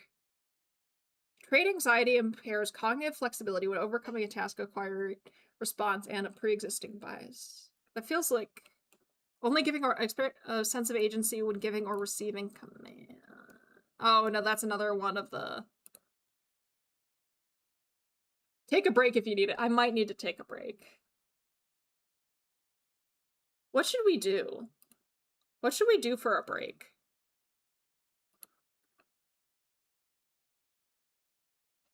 Oh, I'm gonna lean back. Where's Mr. Kitty? There's Mr. Kitty. He's taking a nap. He's very good. Ah. We've been having fun. I've been having fun. I don't know about all of you, but I'm having fun. I'm just getting some, like, visual fatigue. Maybe I should just close my eyes. But then who knows what you would all do if I wasn't watching. Who knows what maybe some low cognitive load, presumably. That would be nice. I'm enjoying it. Yay, I'm glad. I'm really enjoying this. I'm really enjoying this. But yeah, my brain is dead. Music break? What kind of music? I'm scared of copyright. I don't want to get copyright hit. We could, like, doodle. Maybe we can doodle or something. But maybe that would just make the eye strain worse. Definitely won't be making cursed graphs. Cursed graphs are fun. We should make cursed graphs. I could just look at what we've already got and see if this is doable. Let's see, what's our copyright on this guy? Copyright. Creative Commons Attribution License. Share, adapt. Attribution, appropriate credit, no additional restrictions. Okay. We can look at this paper in more depth. So, we have start, order, and medal outcomes, analysis of apparatus finals in men's artistic gymnastics. So this is 3 Olympic Games and 9 World Championships. Oh, that's a lot. Kendall's Tau B. Ordinal-based analysis. Cool! They're specifically using things for ordinal, because rankings are ordinal variables, where there is an order, but the units aren't all the same size. Mann-Whitney U test where compared to... These are cool. But I don't think that these are necessarily tests that they'll be learning in class, so maybe we can't use this.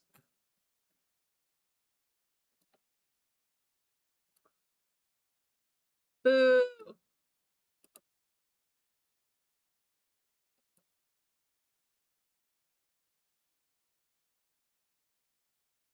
Moral conformity in the... So this one we already... Human and non-human agents as a source of social pressure for judgments. Okay. So what kind of design do we have? What factors may impact moral conformity? Da, da, da. They judge privately at home whether the agent of the behavior presented in a vignette was a good or bad person. Then 2 weeks we asked them to make this. Okay, so this is another like before like 2 weeks space, so can't use that. Boo! Current study examined effects of a group's potential for improvement and decline in morality and the competence on applicants' willingness to join a group for experiments. Okay. I'm going to start like putting stuff in a document that I prepared specifically for this. Okay. So this is this one.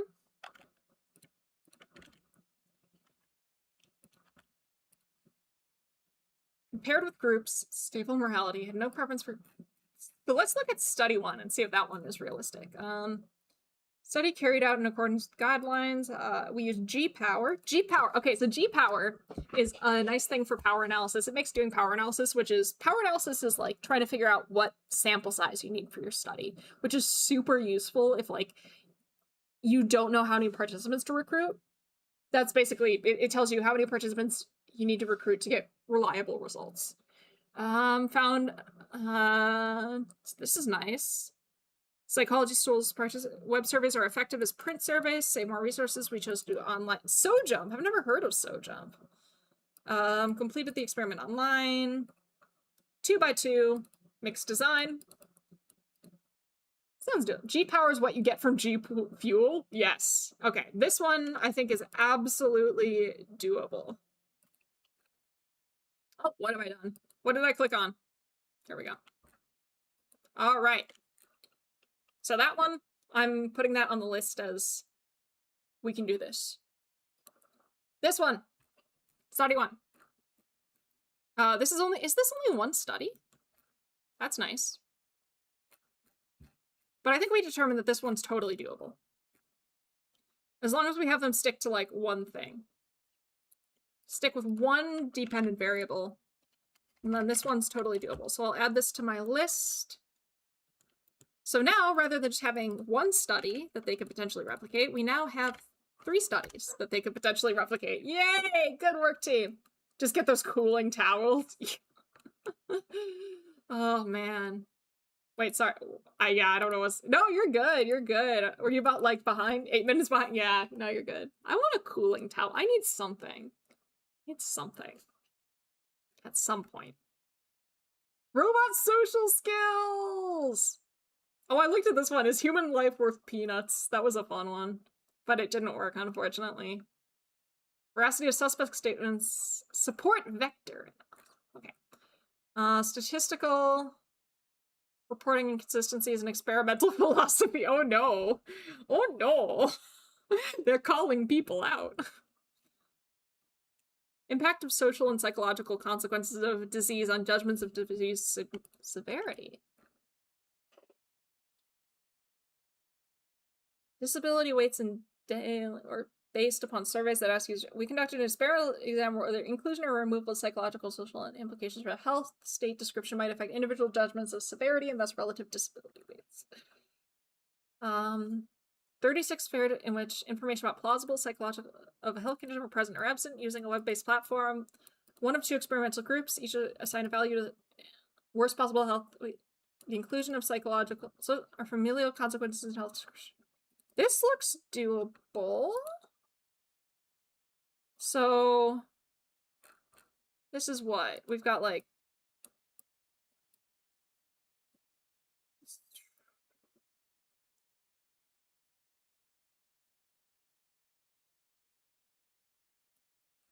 Maybe?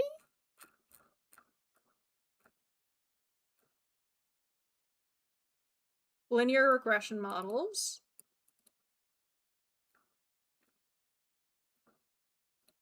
Dear God.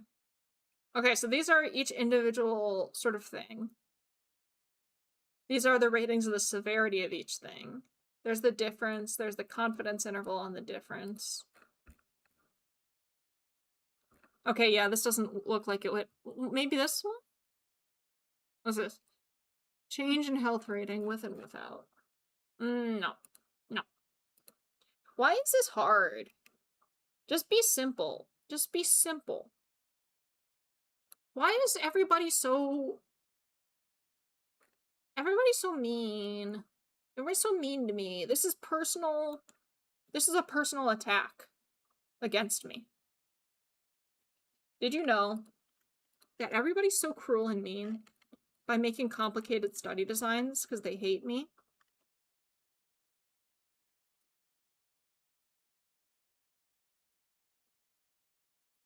Time perception is...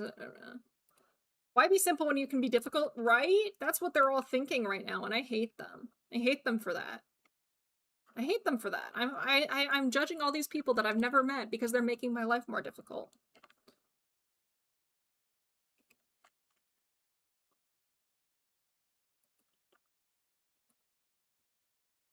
What is this?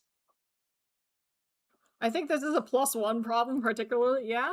I wonder if we should go to a different journal then. What journal would you recommend? I'm looking for open access journals. We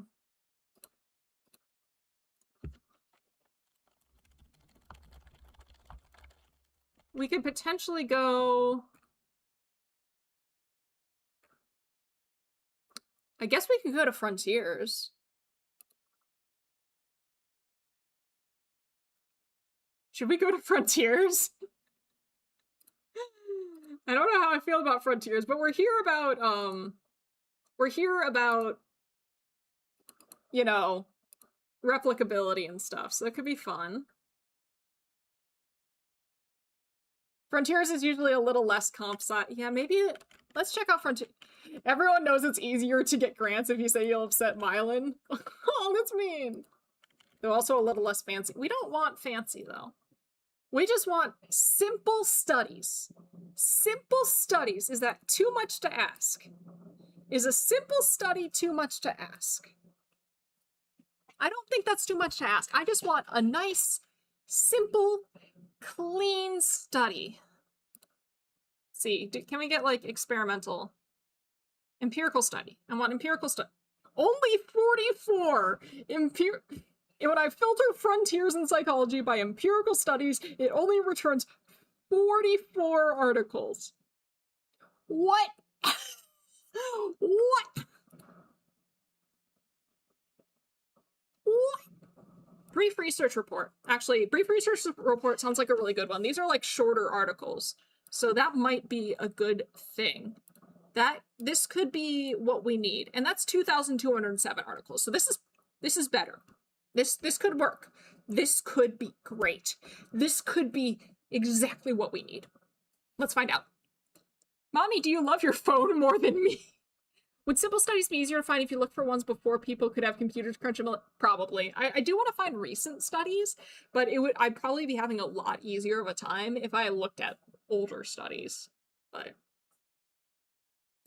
parental device use and adolescent caregiver attachment bond. That doesn't sound realistic. Chain mediation model. We're not going to do mediation. Saturation effective blended pedagogy on international students. Acculturism and Confucian class. I don't think I can get a good sample. This paper will be very sad if you don't read it. I love that title. That is such a good paper's title. It's such a good... That's the whole one of, like, anthropomorphism in people with autism, right? Or something like that. Emotional empathy with humans on altruistic behavior and soil conservation. Chilean farmers. Parental perspectives on... Integrated mindful... trial history shapes... Influence of college students, one gun motivation on emotional regulation. Oh man, I have to read the paper. It's a good paper. I don't know if I've read the paper. I've just seen the paper around because it just has such a good title. It's so good. Health relic, network and out. No, childhood trauma and not so. A lot of people from China publishing in Frontiers. Academic demands and resources predictor of emotional exhaustion in Chilean university students. This could potentially be replicated in... Oh. Is this not open access? Oh, it's the final formatted version is the public. I think I shared it as a meme on V3. I wouldn't be surprised. Can I filter by has it been published?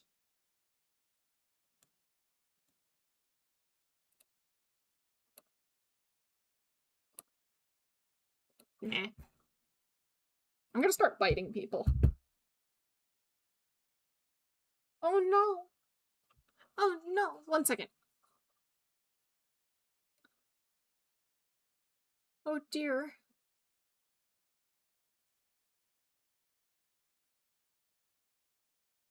Don't threaten me with a good time. Oh no.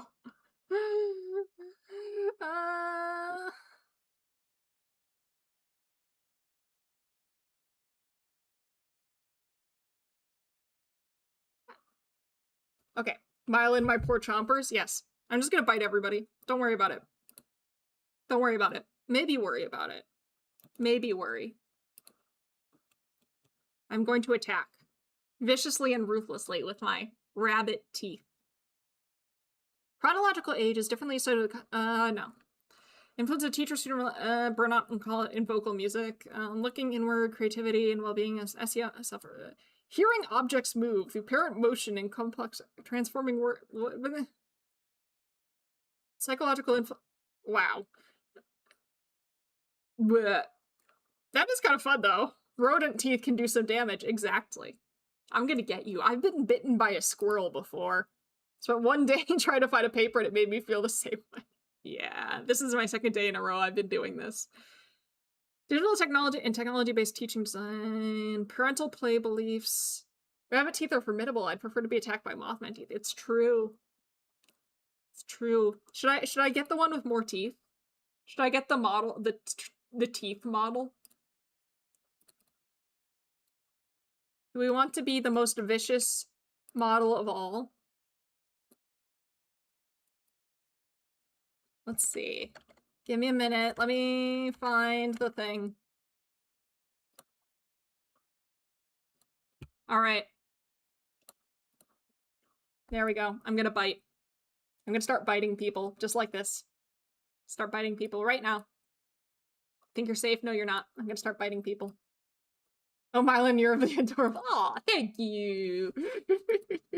Bring on the slide rock. Exactly. I bite.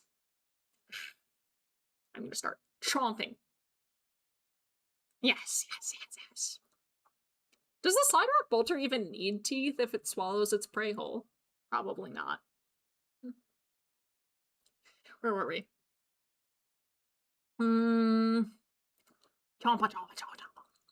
Essentialist beliefs about accented speakers moderate the effect. The slow. Baleen. Yeah, I might have baleen. Gotta filter out all the trees and stuff, right? Maybe it's just likes how teeth look. Maybe it's an aesthetic choice kind of deal. It is generally depicted. Yeah, but why would it have teeth? Considering how it feeds, why would it have teeth? That doesn't seem like a very efficient way to do it. I agree that baleen probably makes more sense. Or something similar to baleen. To crunch the rocks, maybe? It doesn't eat the rocks, though, does it? It just eats the animals and stuff that get in its way, right? Excavators have teeth. You're true. Not intentionally. Yeah. I do wonder. I need to read up more on the lore. Some rocks probably get it, probably. Design and predict. I'm so mad. I'm gonna start biting people. I know I said that before. Crunching rocks is more the job of a parrotfish style throat jaw. God, that's terrifying. Start to just give me a simple experiment. Can I just search 2 by 2?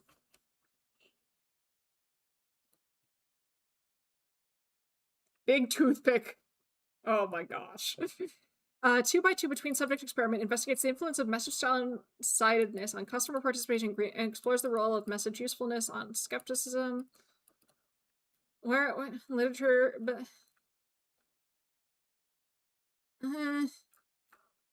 I feel gross. Dear God. That is... Why are you like this? Why? I hate. I'm full of hatred and disgust. I'm full of distress. I'm going back to PLOS. What is that graph? Don't worry about it. It's a mediation model. It's something called a mediation model. Do I have... Can I... Darn, I don't. A mediation model, it just shows, like, it's a visual representation of some statistics that they're gonna do. Yep. That's all. To sort of oversimplify. This looks promising. Okay. Research, the main objective was to remove these, okay. Participants were recruited from online wealth alteration, give a ostensive second player. The participants were given an option to deduct from the player's human punishment does not appear to be by inequality. Inequality is just, I feel like I looked at this one yesterday.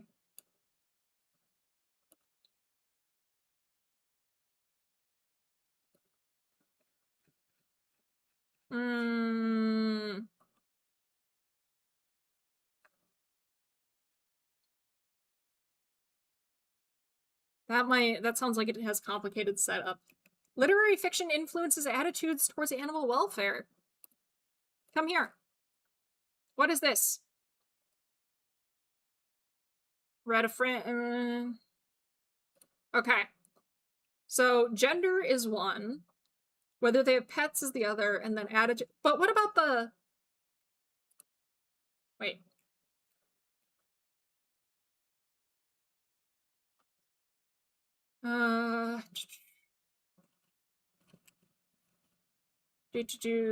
Okay. Read online a 3-page fragment of novel concerning the plight of the monkey, or alternate fragment of similar length, which the protagonist approach subject we deem neutral. Participant online questionnaire who's a psychological profile. Scale animal welfare attitudes. Okay. Results. So analysis of variance, participant sex, pet possession, and condition. Included, okay, so this is a 2x2x2, so that has 3 independent variables. Why did they include gender, like sex in there? I don't understand, because it... Dang it, if it was a 2x2, that would be fine, but that's a 2x2x2. That's too much. Too much. Too many twos. Too many twos, or else it would have been fine. That would have been great. There are too many twos. I'm gonna start... I keep saying I'm gonna start biting people, but I really want to start biting people at this rate. I'm getting mad. Do simple things. Simple things would make me very happy. Oh, here it is! Here it is! Here's the one that I was telling you about. A moist crevice for word aversion is semantics not sound. In semantics not sounds, people report aversion to the word moist. Present study represents an initial scientific exploration about the phenomenon of word aversion by investigating its prevalence and cause. Results of 5 experiments indicate that about 10 to 20% of the population is averse to the word moist. This population often speculates that phonological properties of the word are the cause for their displeasure.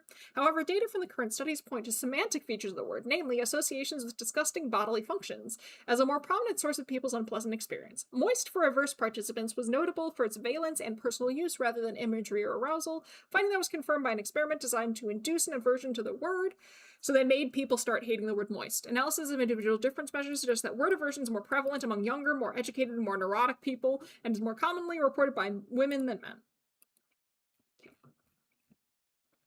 There's study design we can use. Okay. Experiment 4. Okay. I just want to find the simplest version.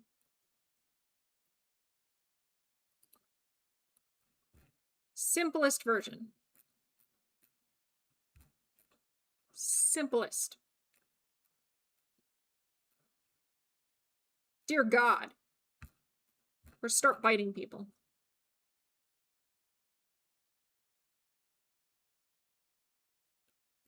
Nah. I mean, that's a fun study, but it's not gonna work. I don't think.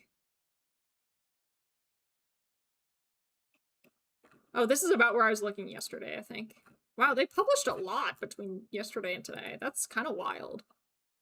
Oh, this is one that I'm using. Red color and risk-taking behavior in online experiments. It's so wild. I'm very excited to see if my students can replicate it because it just seems like such a weird effect. The idea is that they're testing to see whether having the color red within your visual field makes you more likely to make risky decisions than if you don't see the color red, which is wild to me. So, but it has a very nice, simple 2x2 design. And therefore, I'm gonna see if my students can replicate this effect, because I don't know, it seems fun. It seems fun. And also, it's nice and simple, and it's just kind of an interesting thing to check if it works. So that one is on my list. Let's see.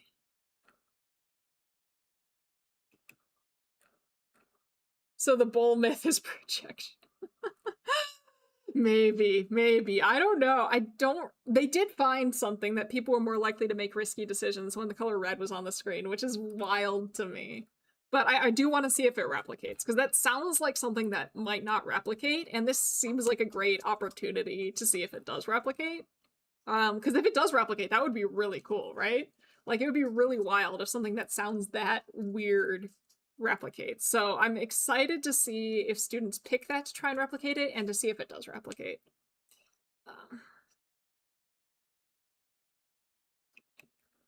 Every time I see the word Bayesian, my head hurts a little more. I really need to learn Bayesian stats, but I'm afraid. I'm very afraid of Bayesian statistics. What is the marble hand illusion? People with easier to pronounce names promote trustworthiness of claims.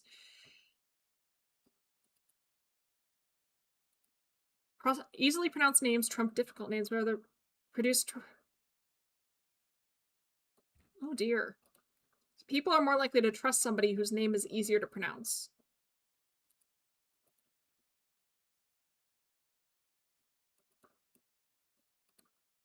Okay. Is this just like the name thing?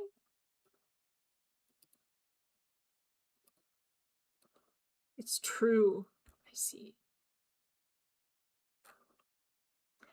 So this one, 2x2 within subject design. Trivia state name easy, difficult. Okay. Bob told me so. All right, I think we can use this one. Specifically, study 2. Study 2 for this one, I think, works. Isn't that just xenophobia with a different framing? I think so, Dwarmithrax. Hello, Dwarmithrax. How you doing? It could be, it could also just be like processing power or something. It could be that like when people are trying hard to pronounce a name, that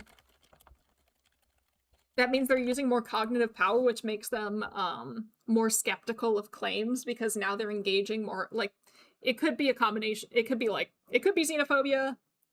It could be more complex, harder to pronounce names make us use our brain more actively, and therefore we evaluate claims more critically when we're in that mindset. It could be a combination. It could be something else entirely. I wonder if they look at the mechanism here.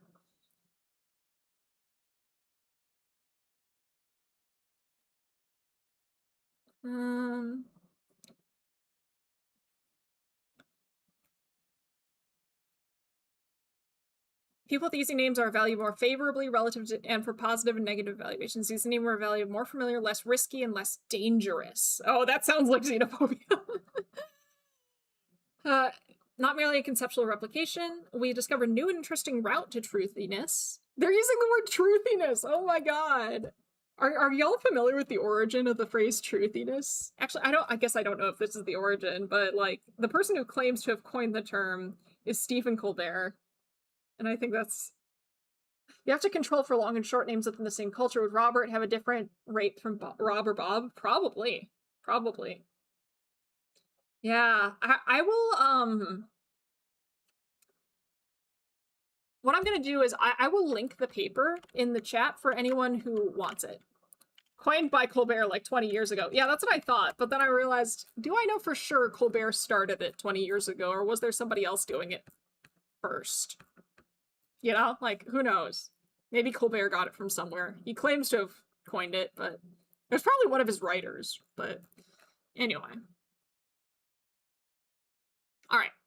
So that one's on the list. That one seems like a good one. Let's do it. Lack of side effects, facilitated development, preliminary support for general passive. Colbert is a little hard to pronounce. Yeah, its pronunciation is interesting. Oh, this is an interesting one, but that's a field experiment. Should make it harder for my undergrads to run.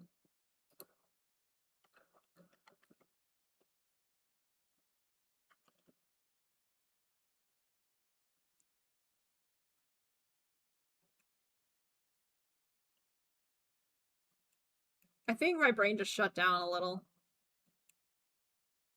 But yeah, if I saw it just written down, I'd say Colbert. Easy, easy.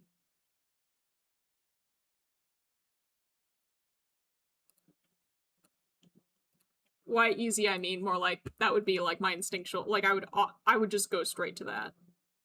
Let's see. After making a choice between two equally attractive options, one tends to rate the chosen option better than they initially did.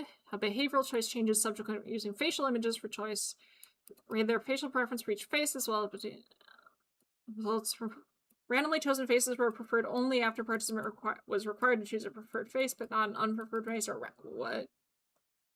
I think maybe I should just stop because my brain is... Oh, but okay, the methods for this one might be a bit difficult to pull off with the resources that we have, so let's toss that. Okay. What? Oh, this sounds fun. What? Okay. Loss of cognition or loss of control increases belief in precognition, that is seeing the future, and belief in precognition increases control. So when you feel like you don't have a lot of control, you start to believe more in seeing the future. And the more you believe in seeing the future, the more you feel like you have control. Wikipedia says he invented it, yes. Wikipedia's never wrong. But yeah, who knows, who knows? It was definitely popularized by Colbert, for sure. People who were experimentally low control reported greater belief in the frames do it in a very different light, does it? When control is low, helps people prediction, therefore acts as a compensatory mechanism in times of low control. This is kind of like one of the theories of conspiracy theories, that like when people don't have a lot of control, having an explanation like a conspiracy theory gives them comfort and makes them feel like they have more control because now they have special knowledge or whatever. Perceived control. This looks like a very simple design. It's simpler than the one that we need. Oh, wait, what? Okay. This looks like it. Is this related to loci of control? Yeah, kinda. You can think of this as more like an internal locus of control. Like, low control would be external locus. Like, somebody else has the power to make changes in your life. And internal locus and high control would be you have high internal locus of control, I think. Okay. We had a baseline condition. Okay.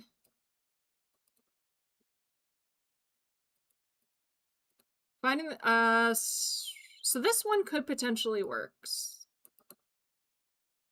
So this is a 2x3. Induce low control, induce high control, precognition versus no precognition by baseline. This sounds like it is quite doable. So let's add this one again. Call that, is that study 3 specifically?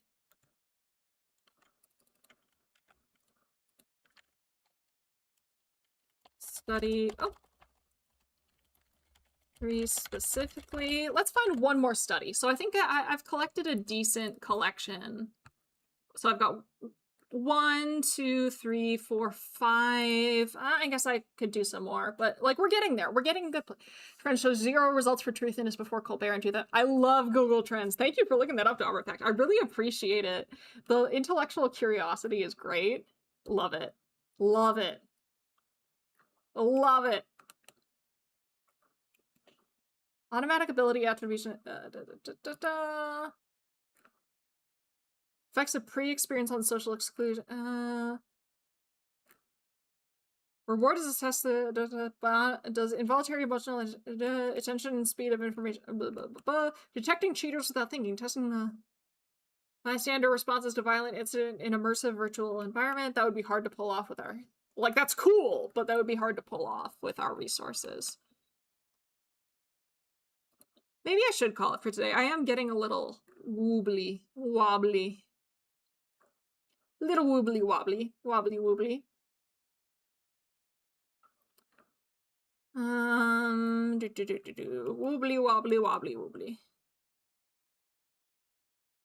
Can attention be confined? Lead me on calling reduce goal inconsistent behavior. Look at the friend! This is a friend! I'm anthropomorphizing the... Look at... We look similar, don't we? Look. Look. Doesn't that look like me a little bit? Does that look like me a little bit? We can be friends. Aww. As you can see, I'm getting very... Twins, right? This is my long-lost cousin or something. I am so brain dead right now. I'm in the article! This is a... If not friend, why friend-shaped? Exactly! Eye movements are reliable, but also you don't need to look at like someone to be friends. That's true. The similarity does increase liking a lot of the time. Keep pushing myelin brain cell. It's trying so hard. My singular brain cell is really working. Let's see. Neurolinguistic programming claim that certain eye movements are reliable indicators of lying. According to a person looking to the left suggests reliable, looking to the left is truth, despite no previous research has examined it. So they're testing to see whether this is an actual thing. If like looking up to the right, people look up to the right or left when they lie. Eye movements were coded but did not match the patterning. So they didn't find evidence for this in study 1. Study 2 were told about the eye movement, while second group was not. Both groups undertook lie detection tests. No significant differences emerged between the two groups. Involved coding eye movements of both liars as taking part in high-profile press conferences. Once again, no significant differences taking other fail to support the claim. So like, you don't look in a certain way when you're lying. They could not find evidence that if you look a certain way, you're lying. This sounds fun, though.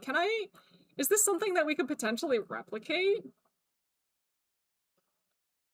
So they're randomly assigned to one group where they're told about the thing. The other group they're not told. We're then asked to watch interviews and indicate whether they thought the person was lying or telling the truth. Okay, that's not quite what we're looking for. One's asked to tell the truth, other they were asked to lie. Has anyone done that for blinking? That's a good question. I wonder.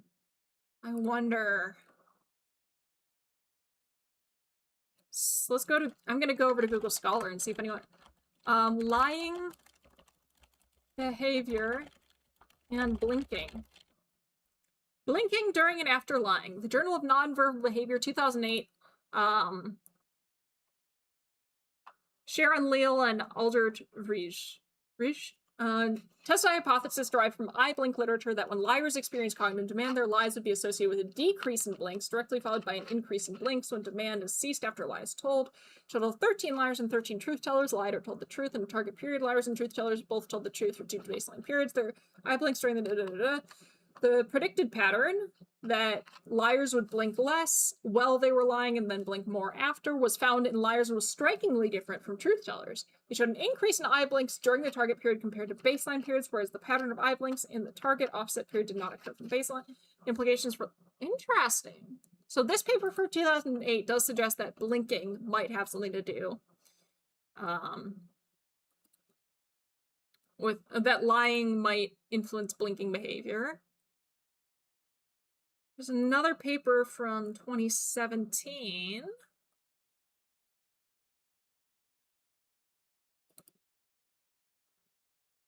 Okay, based on like the abstract of this 2017 paper, it seems like some people find that when you lie, you blink more. Other people find that when you lie, you blink less. So it seems like there's mixed results on that front. Like people have found relationships with eye blinking and lying. However, the relationships appears to be inconsistent, so it's probably not a reliable method. Here's one from 2020. They're trying to validate a measurement of lying based on blinking behavior. Results demonstrated that the automatic blink detector reached an accuracy similar to electroculogram. Has anyone looked at blink rate variability in lying? Yeah. Yeah, definitely. I've found a couple. I've stumbled just like in a quick Google across a couple of papers looking at variability in blink rate and blink duration and things like that and lying. Looks like the accuracy rate isn't great. This one used machine learning, and its accuracy was only up to 70%, which is only 20% of a chance. So it's not looking like super amazing, but wonder if when a study like this becomes known to the general public, it would swing the results the other way. Possible. Possible. I don't know if most psychological studies get quite that level of notoriety, so, but I mean, social things like social interactions are kind of a reflexive thing. Like we influence each other, we influence our behavior. When information gets out, people try and take advantage of that information and will change their behavior accordingly. It's just a question of how many people learn that. Like, will this change behavior on average? Probably not, unless the finding gets really, really well known. And I think the chances of any individual psychological finding becoming incredibly well known are pretty low for the vast majority of things, you know? So I don't know.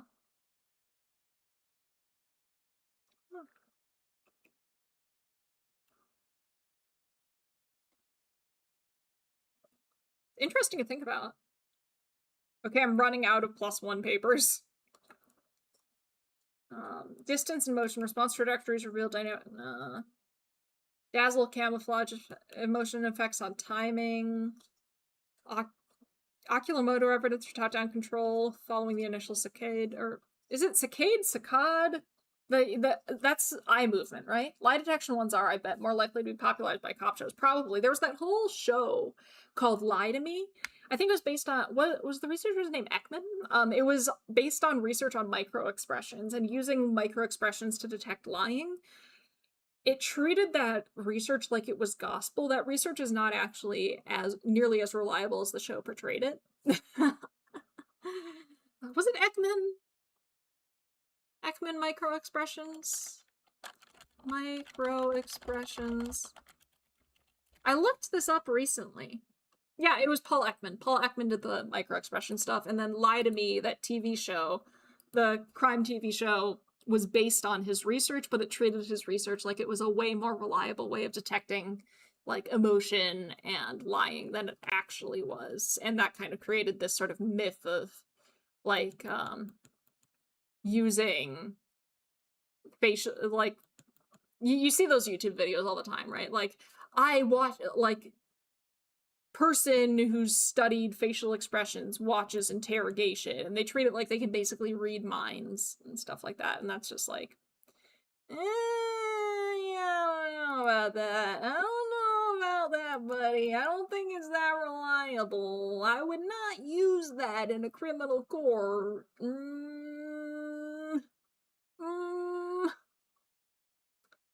Yeah. Ah. All right, I'm running pretty low on stuff here, and also my brain is mush. So it might be time to give up for now. Might be time to give up for the time being. Unless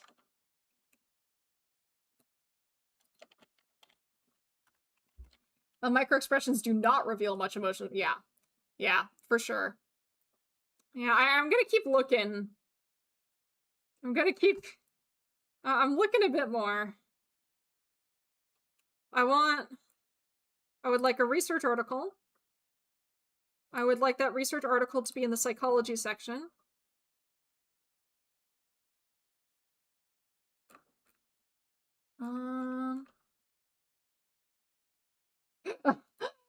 Have a good one, Calcio compadre. I'm sorry. I said I was done. I kind of want to look a little... Take a break. You're right. I probably should take a break. I really should take a break. And remember to pace yourself. Yeah. I just want to be done with this. I want to be done with this, but you are so right. I probably should take a break. Maybe if, rather than this, maybe if I search for moderation. Moderation analysis in psychology. Someone please stop me. Just let go of a mountain and slide down. That is true. That is how I should be doing this. That is 100% how I should be doing this. Why am I full of foolishness and foolishness and...